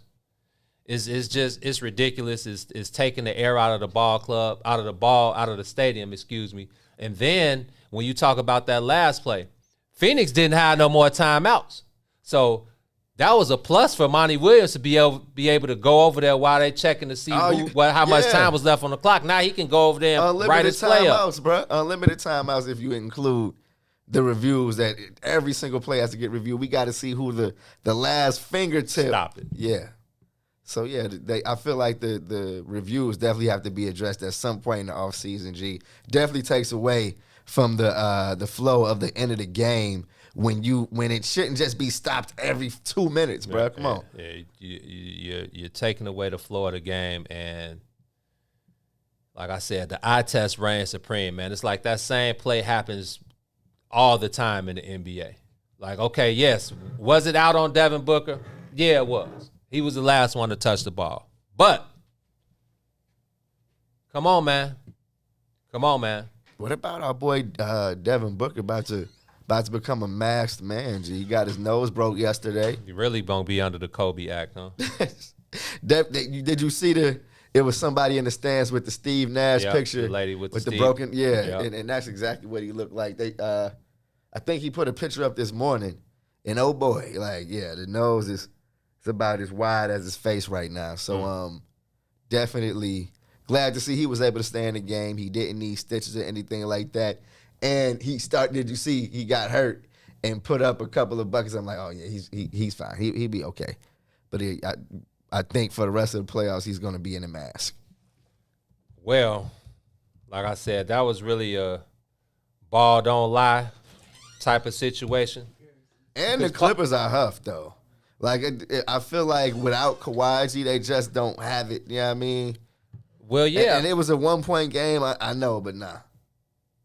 You know what I mean? This is one of those games I feel like you say was the Clippers' best chance to kind of get in there and cause some havoc, and they didn't get it. You lose this one, and it's like, okay, man. Well, they to the Clippers' advantage, they have been down 2-0 both series before this one, and they came back and won a series. And Chris Paul is coming back now. I agree, and I also just think that Phoenix is a much better team than those other two teams. Even with Kawhi, you think? Oh, you think the Clippers are better than the two teams they face? No, I'm saying the Phoenix Suns are better than the two teams the Clippers have come back from down 2-0 against. Oh yeah. With Chris Paul coming back is going to be an even bigger feat. But if Kawhi somehow busts through that that Clippers door and can give them anything, I'm not writing the Clippers. I'm not writing them out I'm writing them out unless Kawhi is away from the campus right now because he's getting a robot leg. Okay, because that's what it's going to take for Kawhi to get back on the court, man. I don't know what, I'm interested in the next update that they give on Kawhi because they're doing a pretty good job of keeping it close to the chest. Because if Kawhi finds if he's still intact, you know what I mean, if he didn't tear anything, which we know is the fear, then he should be back at some point. We saw him Embiid play on a small tear with a meniscus, but it did affect his game. So of course it did. And Joel and Kawhi has he got 3 rings? He got 2 with San Antonio, 1 with Toronto. Yeah, yes. So we talking about 2 different players. Kawhi probably ain't in no rush. If he's not 90%, he's in no rush to get back. You think so? Why would he be? I see, because I think if he was 90%, he'd be back. I think you're talking about around 50%. Oh, well, it's over with. Yeah, man. But it's also that competitive advantage where if we do say Kawhi is out for the series, now you get to game plan for us for the next 4 games with no Kawhi. If we leave it in the air, whether he's coming back or not, now you can't game plan. You just gotta go out on a whim. So smart on the Clippers' part. I do think there's something in the rules that says they have to disclose. You have to disclose the injury eventually. Yeah. So, man, I know Kawhi's getting that 24-hour grade A treatment, but like I said, this is a guy who's been on and off with injuries the last few years, and if there's any discomfort, which I'm pretty sure there is, then I don't think Kawhi is in any rush to get back. So. Again, the Clippers are just going to have to find a way. It's always good to get back to the crib, like you said, get some home cooking, sleep in your own bed. Don't have to get on a plane. Don't have to get on a bus to get to the, to the arena. You drive your own whip, get a peace of mind. And I know Paul George is, for the most part, Paul George is a clutch free throw shooter. It happens sometimes. He came to the mic and said it, I jag. He jacked. Like, they had a chance to go back 1 up. If he hits one of the free throws, it's a 2-point game. The best they do is tie. Yeah. 3-point game is probably over with. Yeah. So he was 5 for 10 that on the night. Just wasn't those 2. Yeah, man, and that happened. So Paul George has played well this playoff series. Going back, I know him, Reggie. Pat's been, giving the team some. No, but Reggie Jackson, first of all, is definitely. I can't front. I was tripping the last couple of games. The man is taking his game to a different place. But the Clippers right now definitely are Paul George's squad. You know what I mean? He's definitely the most important person over there. So you take that one on the chin. He had a chance to ice it. And but yeah, that one stings a little bit. And if you Ty Lue, it's like, hey man, we were that close. This is what you tell your ball club on the plane ride back to LA. We were that close to getting out of there 1-up and having home court advantage. So, they would have loved to go home 1-up, but again, they've been down 2-0 both series before. It would be the storyline of the Clippers season if they could come back 2-0, win this series, and take a trip to the NBA Finals for the first time in ever. Yeah, it'll be ever. You know what I mean? Of course, I'm rooting for the Suns, but let's go to the other side real quick. Milwaukee and Atlanta kick off tonight. Are these two unusual? No, because a lot of people. A lot of people expected the Bucks to be there. I picked Milwaukee over Brooklyn when I thought KD, Kyrie, and James Harden would be there. So Milwaukee in the Eastern Conference Finals. Lucky guess, no. I mean, I just felt like I felt like they added exactly what they needed. They added some toughness. They added some guys who could hold the rest of the team accountable. And a guy like PJ Tucker, who's been around the world. Drew Holiday, who's kind of seen his share of things around the NBA. You got a guy like Bobby Portis coming off the bench who can add some firepower, some toughness. And I always said it's going to come down to a defensive stop. I don't think you can outscore. I know better offense beats better defense. But I still think in the NBA in a 7-game series is going to come down to who can get the stop that matters the most. And I feel like Milwaukee is probably the toughest team left. That's a good way to put it as far as defensively. In the NBA right now. Mm-hmm. Phoenix is a great defensive team.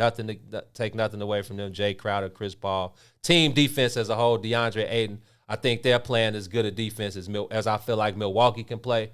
But when it comes down to it, I mean, they still got Giannis. He's a walking 34 and 14, regardless of how he gets it. It's about the others. Chris Middleton, Drew Holiday. Yeah. You're going to need somebody else to step up. So it'll be interesting, Milwaukee and Atlanta. I picked Milwaukee in 6. I just think that, Trae Young is going to have his hands full with Drew Holiday. He's going to have his hands full because he's going to be seeing everybody. He's going to be seeing Drew Holiday, with Chris Middleton shadowing, with Giannis somewhere close. But if I'm Mike Budenholzer, Drew Holiday, your job is to hound this guy for 40 minutes. Drew Holiday is one of those guys. His offense, he's not that point guard in the NBA. Mm. He can get 17 to 18 points a game because he's crafty. He can get into the lane. He can finish with both hands. Get easy shots. His job is to make Trae Young's night as miserable as it can be.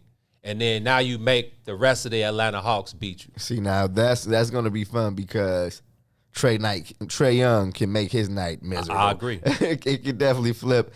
But you know what, Gino? This, at least from Atlanta's perspective with Trae Young, it's kind of giving me like D-Rose versus the Heat vibes. I'm wondering, because I know that one-on-one, nobody on the Bucks can handle Trae Young. You know what I mean? But I think Drew Holiday can handle. So? Oh yeah, I think that's what I'm saying. I think Drew Holiday 1-on-1, he can stay with Trae Young. Now Trae Young is shifty. He's gonna get his. I mean, it's the NBA, so you can't. It's not like you can play him tough and aggressive. Yeah. Maybe you can because again, if you establish Drew Holiday, I think he's established himself. Like PJ Tucker, the way they let him play KD still Slap got 30 a game. In his face, yeah. But you can play. Who was DJ said if he's scoring 30 a game, are you actually guarding him?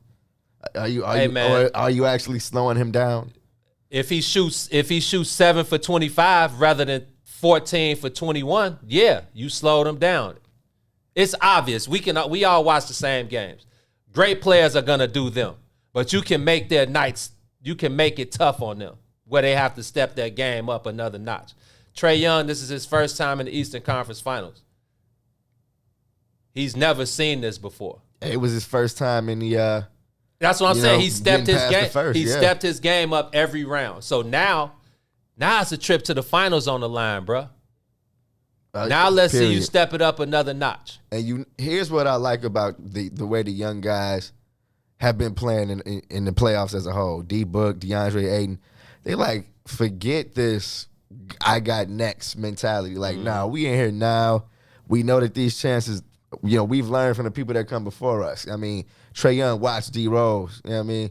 They know that these opportunities don't come often. Especially with, no LeBron. Man, no exactly. AD, KD. Let's take advantage. Trae Young is learning on the run right now. No doubt. Like, he's learning on a game-by-game basis and implementing it into the series. Like, this man put the fork, even though he didn't shoot great or have a great offensive game, he put the fork in Philly. In Game 7? Yeah, like, he helped put the fork in Philly. He led the team. 100%, bro. He led the team. That's what has me feeling like the Hawks have a chance. Oh, they got a chance. There's no doubt. They're here for a reason. Mm-hmm. And the fact that Trae Young has kind of scaled his game back a little bit, he's become a little more selfless. He doesn't take a lot of those rah-rah threes from half court like he was doing early on in the season. He'll still take a couple. Yeah, he'll take them, but he'll take them when they come within the in the flow of the game. He will. But then again, when he's 2 for 21 down the stretch, it's like, okay, I don't have to be the hero. Kevin Werder is having a night of his life. Let me continue to feed him. The eyes are on me regardless because they know that at any time I can put the dagger in them. I did it. Who did they beat in the first series? The Knicks. They got rid of the Knicks. Then they got rid of Philly. Then he just did it in Philly. Mm-hmm. So it's obvious what he can do. But it's like when you got a guy like Kevin Werder going, he got Seth Curry on him all game. Let me continue to feed him. And then once they double him and try to stop him, now I'm wide open and I can finish these guys off. Yeah. So I definitely think they got a chance, but yeah, I'm going with Milwaukee in 6. But I want to see the adjustments because Mike Budenholzer, they're going to have to do something different than they did in that Brooklyn series, man. I'm going for chaos, Gino. You know I want to see the house burn down.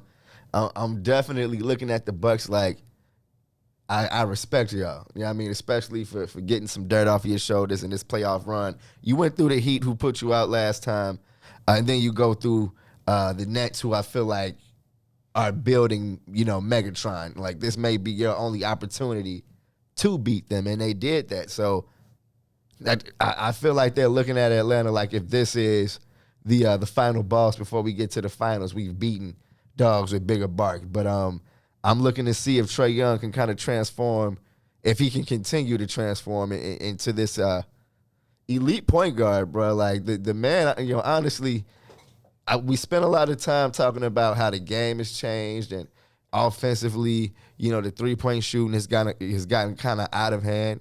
But Trae Young, bro, utilizes every single piece of the basketball court. You know what I mean? On offense, and I love it. It's very entertaining to watch. Please give me 14 more games of Atlanta Hawks basketball. I've enjoyed them so far this postseason, and if it's a postseason bandwagon, I'm definitely on that one. So yeah, I'd rather see the Milwaukee Bucks in the finals. I'm not gonna trip. I'm not fully on the Hawks bandwagon. I like what they're doing. Did you hear them on First Take today? Did you? Stephen A. I woke up and was watching Stephen A. and he was praying to God that the Hawks are going to send the Bucks home because he don't want to spend any time in Milwaukee. I'm like, gee, man, Milwaukee you got a ain't job. that bad, You got man. a job to do, screaming. They be cool. Period. G. He's like, I've never rooted for the Atlanta Hawks so much because I do not. I repeat, I do not want to go to Milwaukee. He said, he was like, we were in Orlando last year. The great place, Miami the year, whatever. So Milwaukee's not that bad, fam. Stephen A. ain't plugged in. That's why he don't want to go to Milwaukee. I've heard that the weed is pretty good there. So I'm seeing Randy Spann said ATL in 6. Chris said I'm with T. There we go. ATL in 6. There we go. Come on. Lemon Pepper Lou Will would be Lemon Pepper Lou Will. Lemon Pepper Lou will be a key player this series. I agree with that. Absolutely. They definitely got to get help that. put a dagger at some point. Yeah, you need that veteran presence who's been through this. He's underrated for sure. As far as what he brings to Atlanta off the bench. Do you think Lou Will and Jamal Crawford should be in the Hall of Fame? Definitely Jamal Crawford. I feel like he transcended the six-man position in a way, that we haven't seen. His ability to score off the bench. What about Lou Will? Well, he kind of came in after Jamal a little bit, kind of like one of his sons. I feel like Lou was the first proof or piece of proof that Jamal Crawford, that his role was one that was going to be around. Yeah. So definitely those two. How many 6-man awards does they Lou probably got about 5 or 6 between them. Yeah, man, definitely. And then the longevity that Lou Will has. Honestly, I'm disappointed. Still looks like he's in his early 20s. Period, G. And can get hot like he's still in his 20s. Yeah. And why is Jamal Crawford not in the league? Like, that's another story. Yeah, I mean, he spent the whole season basically telling teams, I could be out there. I see y'all need point guards. But shout out to those guys who definitely, honestly, Gino, deserve to be in the Hall of Fame. I see Cuzzo Nixon in the building. Cuz been holding him and T. West been going back about Trae Young and Steph Curry on Facebook all year. Cuz been holding the Trae Young flag all year. So Cuzzo, look, I'm looking at you right now. If Trae Young can somehow knock off the Milwaukee Bucks, we can have that conversation. I'm not fully on the Trae Young bandwagon. Again, I like what he's done so far. He's continued to one-up his performances series after series, and he's definitely in that discussion. But now is the time. If he can somehow knock off the Milwaukee Bucks, like I said, I think Drew Holiday is going to give Trae Young a run for his money. And if Trae Young can get off on Drew Holiday, lead the Atlanta Hawks to an Eastern Conference Finals win, and get them guys into the NBA Finals. So who was guarding? Who took the task on Trae? It was Ben Simmons, right? Like the last, a little bit. Ben Simmons couldn't really. It's the game plan. It's the game plan. So Ben Simmons knew that Trae Young could get around him at all times. So he used his height and his length, kind of, the classic. And it worked a little bit. Trae was 4 for 23, 5 for 23 that game. But again, sometimes you got to throw the numbers out and you got to look at the play. Look at the situation. Trae gets a little loosey-goosey with the ball at times. It's my whole thing with Steph. That's really my only knock on Steph. I wouldn't call it a knock, but that's really the only thing that kind of irks me about Steph. And it's the same thing with Trae. Trae he's a young guy. So like you said, he's learning on the fly, and I think he's done an outstanding job. And again, we got to give the credit to the Hawks because they're talented young guys, but also let's not let what Nate McMillan has done go unnoticed, because again, he's given those guys an identity and he's given them a defensive presence. The game starts on the defensive end. We got enough talent to score 110, 115 points a night, but we got to be able to get stops down towards the end of the game. You got Clint Capella, John Collins, those guys who can kind of lock in defensively and anchor the team. So I like what Trae is doing, but I want to see him take these guys to the next level. It's open season now. No LeBron, no Steph, no KD. It's up for grabs. It's open. It's up for grabs. So it's like the WWF when the Royal Rumble where they just got the belt hanging, this is on the line. It's up for grabs. But so I think Game 1 is going to be a nice indication of what we. And I'm not rooting for Milwaukee. Like I don't have a dog in the fight. I just think Milwaukee is the better team. Yeah. But I'm all for watching these young guys show and prove. Flourish, man. Get the black man in the NBA Finals. Come on, Nate. Come on, G. Come on, Nate. I definitely feel like he's looking for an opportunity to show that he's one of the best coaches in the league or basketball minds in the league. He gets that respect behind the scenes anyway. I definitely looking forward to seeing how he attacks Giannis and Chris Middleton and those guys. But Gino, I think my bro Drake is watching, so I gotta mention the fact that back tap that you had just mentioned. You were mentioning that Ben Simmons can get Drake, my homeboy Drake, brother from another. When we were in high school, he mastered that move, bruh. Like I used to see coaches get pissed that they couldn't stop Drake. Drake would almost let you the bullfighters just let you go past him because his arms were long enough all day. Get that ball free from fall, behind. fast break. You know what I mean? Okay. Drake mastered that move, and bruh. I'm surprised because a lot of times in high school and college they don't let you get away with that because it's just the defense, defense in general. And that's not how you play defense. He would get called. Okay. Yeah, I mean, but most of the time it was clear. The ball, they would be dribbling. The ball just go poof. That like you the know it's peanut all butter- ball. Exactly. You Right. know it's all ball. So shout out to Drake for mastering that. He used to drive, of course he got me with it a couple of times. I'm thinking I'm past him. Next thing I know, the ball is out my Give me hands, those bro. cookies. Yeah, so yeah, shout out to you, bro. Hey, man, before we got about 6-7 minutes left, before we talk about NBA draft lottery, you know my mama is on our heels in the comment section. You didn't even have to go there because, we Chicago Sky guys Oh over yeah. there. Oh yeah, we definitely Sky was picked gonna up sky it their 6th win in a row yesterday. They beat the New York Liberty by a dub. I think Sabrina Ionescu, however you say her last name, she might only had a fan of 6 points last night. Candace putting in work out there. I saw her hit the 3 ball. I saw her break somebody down, With all dime of that, up. yeah. Saw her take somebody off the dribble, spin middle, jump hook with the left. CPG. The real CP3. Come on, G. Candace Parker has definitely come and been very entertaining, like you said. G. She out there hooping, bro.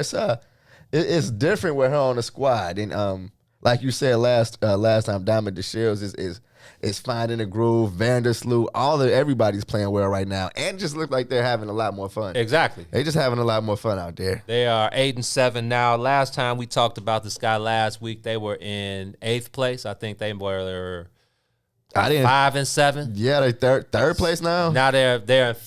They're Okay. 5th behind the Washington Mystics at 8-7, 6-game win streak. 7-2 in the conference, 3-5 at the crib, 5-2 away, 6-4 in their last 10, and a winning streak. Oh, of the 6 arrow in is a row. pointing up. If you're that good on the road, It's only gonna come together at home. At home, it's gonna come together at home. Like, yeah, the arrow is definitely pointing up for the Sky.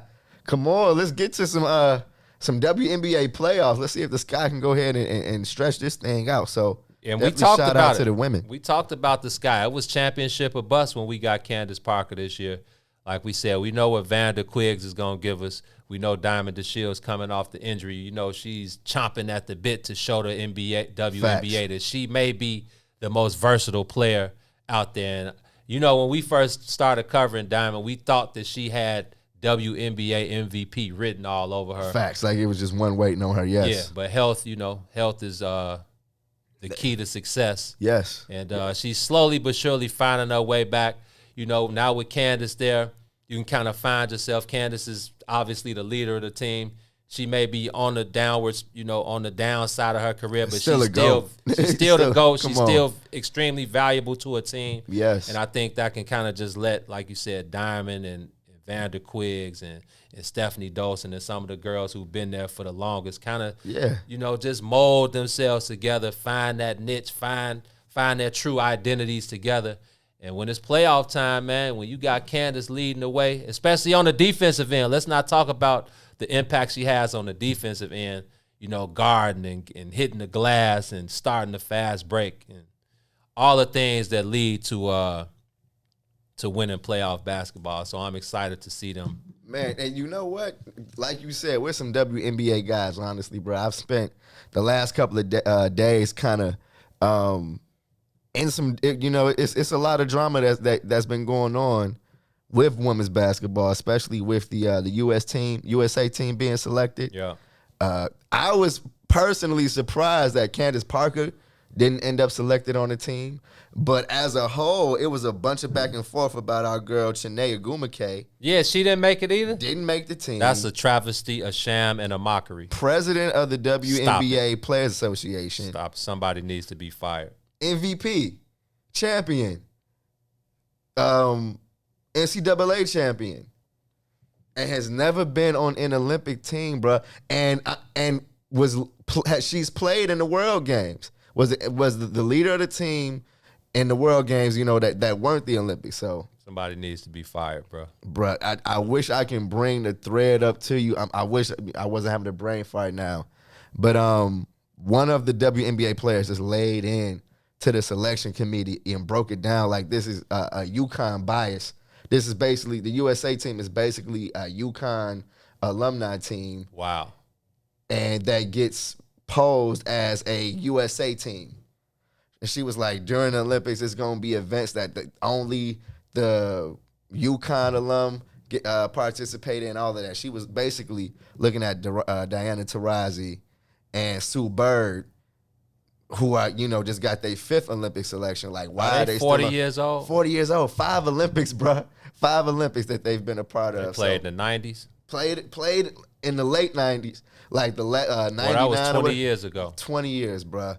And don't forget, Diana Taurasi cracked her chest, so she was hurt and still got on the roster. And she was like, but Candace Parker, they tried to tell me Candace Parker was hurt, but Diana Taurasi just cracked the middle of her chest open. And Sue Bird is like, of course, the elder statesman. But, of course, you got Gino Uriema, who's on the selection, who's the coach. So you already know what You time already know it what it is. is. But for Shanae Aguma, KG, to not get selected, it's like, gee, who like, she's the face of the league. Like, what is wrong with y'all? So, but of course it's still a killer squad. Asia Wilson, Breonna Stewart. Breonna Stewart is a dog. Oh yeah, big time. But yeah, so for anybody that's been paying attention to the WNBA, it's been an interesting season. NBA draft lottery. I told y'all the Bulls will cook. We would not get a top 4 pick. The Bulls. They had a chance. And it just, it didn't go down. They ended up with the We 8th don't pick. deserve it.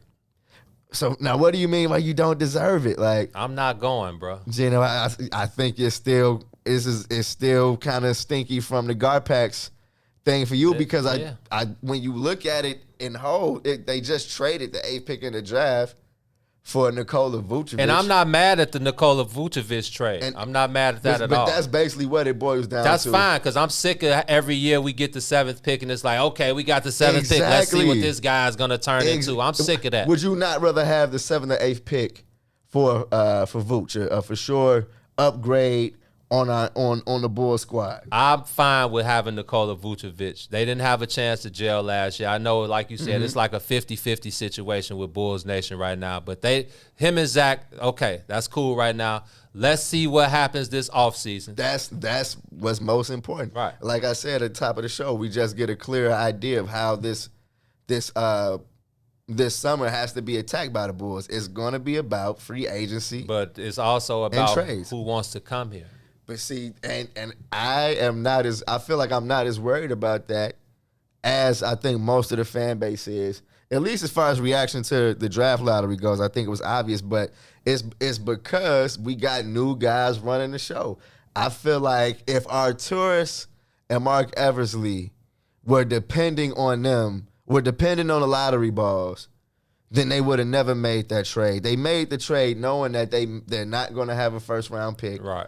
And that this season is going to be, their avenue to building around what they have now is going to be free agency and trades. And if you like that, I feel like the videos that the Bulls posted, we shouldn't ignore them. We saw how Arturas is trying to position himself as a player-friendly guy. You know what I mean? Like, Arturas is not going to be up top watching the game. He's going to be in the tunnel waiting for you to shake your hand. I think all of that stuff is, that was clues into the game plan, bro. And I feel like I haven't looked at the, who's going to be available. I know the big names. But Vooch is not a guy I thought was available. You know what I mean? And he ended up on the Bulls at the trade deadline. So I know that they're doing their homework. You know what I mean? They have a line to these, to the other organizations. And honestly, Gino, I'm still excited. I'm not excited for an opportunity for the Bulls to change their reputation. Yeah, I mean, the draft, I'm not a big draft guy anyway, unless you get the number 1 pick. I mean, this draft is pretty deep. It is deep, And there are 4, 5, 6 guys who I feel like could be NBA stars. 6 guys. At least 4. If it's 6 guys, then that's at least that's 4. One of those like generational changing drafts. At least 4. I felt, we saw the Pistons, the Rockets, and the Cavaliers got 1, 2, and 3. A lot of people are saying the obvious choice for number 1 is Cade Cunningham. I agree, Cade Cunningham is probably the best overall player in the draft. Got it, yeah. But they drafted Killian Hayes last year. So sometimes, like we in BC were talking about yesterday, it's funny how these projections and who's the overall number 1 pick regardless, it's not but not even knowing the situation. How the draft lottery is going to play out. So I do think Cade Cunningham is the best player available. But if I'm the Pistons, I look at Jalen Green, who could possibly be the best scorer in the draft. if you're gonna if Killian Hayes is your future. I know he had a couple injuries last year.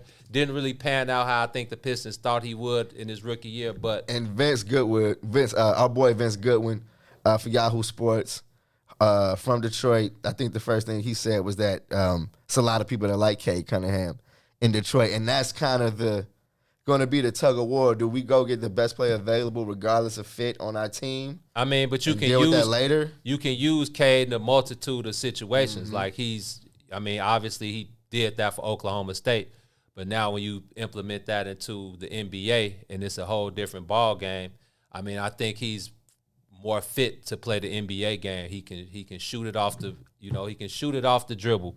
He can create space. He can create for others. He can shoot it off the bounce. He can come off the screen. He does a lot of things well offensively.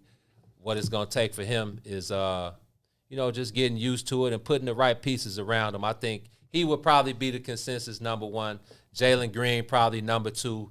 Maybe Houston, I don't know. Maybe they want to look at, I don't know, Evan Mobley. I feel like Evan Mobley's probably the third guy. I feel like Houston probably needs a guy like Evan Mobley most. Some guy to kind of, I know they got, what's our guy? Came on during the season, got an ankle injury. Christian Wood. Yeah, Christian Wood definitely was a super active cat. But yeah, I'm looking at Evan Mobley, Jalen Green, and Cade Cunningham. Maybe Jalen Suggs from Gonzaga. As the first three. It's definitely gonna be some jockeying for position. Y'all know how it goes. The Chicago draft combine is I feel like this weekend right around the corner. Is this weekend? It's either this weekend or next. Okay. I know it's it's one of the weekends in June. But yeah, y'all know what time it is. Go ahead, hit YouTube. Go ahead, look at your highlight reels, all of that. You got until July 29th, the date of the 2021 NBA draft. So we'll check back in and see if the Bulls have done anything since then. They do have a couple of issues, man. Kobe White, they messed around and hurt himself outside of Bulls activities. He's on the shelf after having surgery. So at least they said for like 3 or 4 months, bro. So hopefully this isn't as big as a hurdle as it seems to be. I feel like he's one of the guys that either you wanted to act like you wanted to either love or act like you love him because you may be able to trade him. But now that's kind of out of the window. So AK's job did get a little tougher. But I think he's more savvy than we're giving him credit for. Well, before we get out of here, I just want to remind everybody, people keep flooding me talking about, man, he changed the culture in Denver. And I'm like, man, he wasn't the general manager or the president in the Denver Nuggets organization, bro. He was a piece of the puzzle over there. He's now the head honcho over here in Chicago. See, he gets the respect, though. Oh, he gets the respect, but you just got to show me. I'm from the show me state, bro. He got a few pieces of Huff off of the team. He did. That needed, no more Wendell Carter, no more. Well, go ahead, Hutchison. Go ahead, complete the guard packs. Still some Huff. They got to be removed. So yeah. So on that note, Gino, man, go ahead and get us up out of here, man. Hey, man, much love to everybody who tapped in with us today on this. Wouldn't call it a beautiful. Well, yeah, it's a beautiful Wednesday afternoon, regardless of the weather, man. We are back here for another edition of On the Soil, in the building with our family member Ron Rilla, holding us down behind the boards. Up next, we got the brothers, cousin 2, Herb Howard, 1/3 of the kickoff kickback. Excuse me. We will be back in effect. One half of I said what I said. One half of I said what I said. 1/3 of the kickoff kickback that will return sometime probably in August or September to give you guys your NFL football vibes. But yes, the love is much appreciated. My bad. I was going to give a White Sox update real quick. It is 2-2 after the Pirates put two runs on the board in the third inning. The White Sox got a solo home run from Larry Garcia and an RBI double for Tim for their 2 runs. So it's still tied up. Dylan Cease is on the mound. They're going to have to fight for this one, man. Go ahead and get it. Let's get a W on the board, White Sox. Sox will be back home Thursday. The Cubs are off. Friday, excuse me. The Cubs are off today. They are in L.A. 4 games in L.A., 3 games in Milwaukee. I might go to Milwaukee. 3 games in Cincinnati before returning home July 5th to face the Philadelphia Phillies. So still first place baseball on both sides of town in Chicago, and first place never gets old. So for myself, for my player partner T-Tom, for Ron Rilla, for the What's in It for the Black People Media Network, up next, cousin to Herb Howard. I said what I said. Monday, Wednesday, and Friday right here on the network, 1 to 3 p.m. Make sure y'all tap in. Go take a quick break. Come back and lock in with the guys, man. So y'all know how we do over here at the Bigs. We show love. We spread love. We stay away from the haters. We make sure we circulate the dollar with our people. Yes. But most importantly, man, always, just continue to keep it player out there, man. And in the words of the late, great Chad Butler, known to most of y'all as Pimp C. The Pimp. Ron Rilla, are we queued up over there? Yeah, go ahead. No. If you feel like saying it, go ahead. Say this again. All the rappers in the South, I'm proud of everybody. Hold on. I'm proud of all the rappers in the South. I'm proud of everybody selling records in Atlanta. That ain't what we was supposed to be. That ain't what was supposed to be going on. That was Pimp C going off on some other stuff. But here we go. In the words of the Pimp. Get off the boo-boo. We out of here, man. Herb, what up? WIIFTBP. Day one.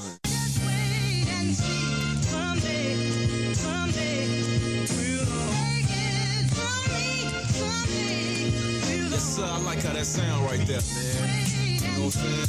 You know what I'm saying? That's kind of inspirational. It's like everybody got a goal they're trying to reach or alive. They're trying to live, man. These bumps in the road. You got to keep pushing forward.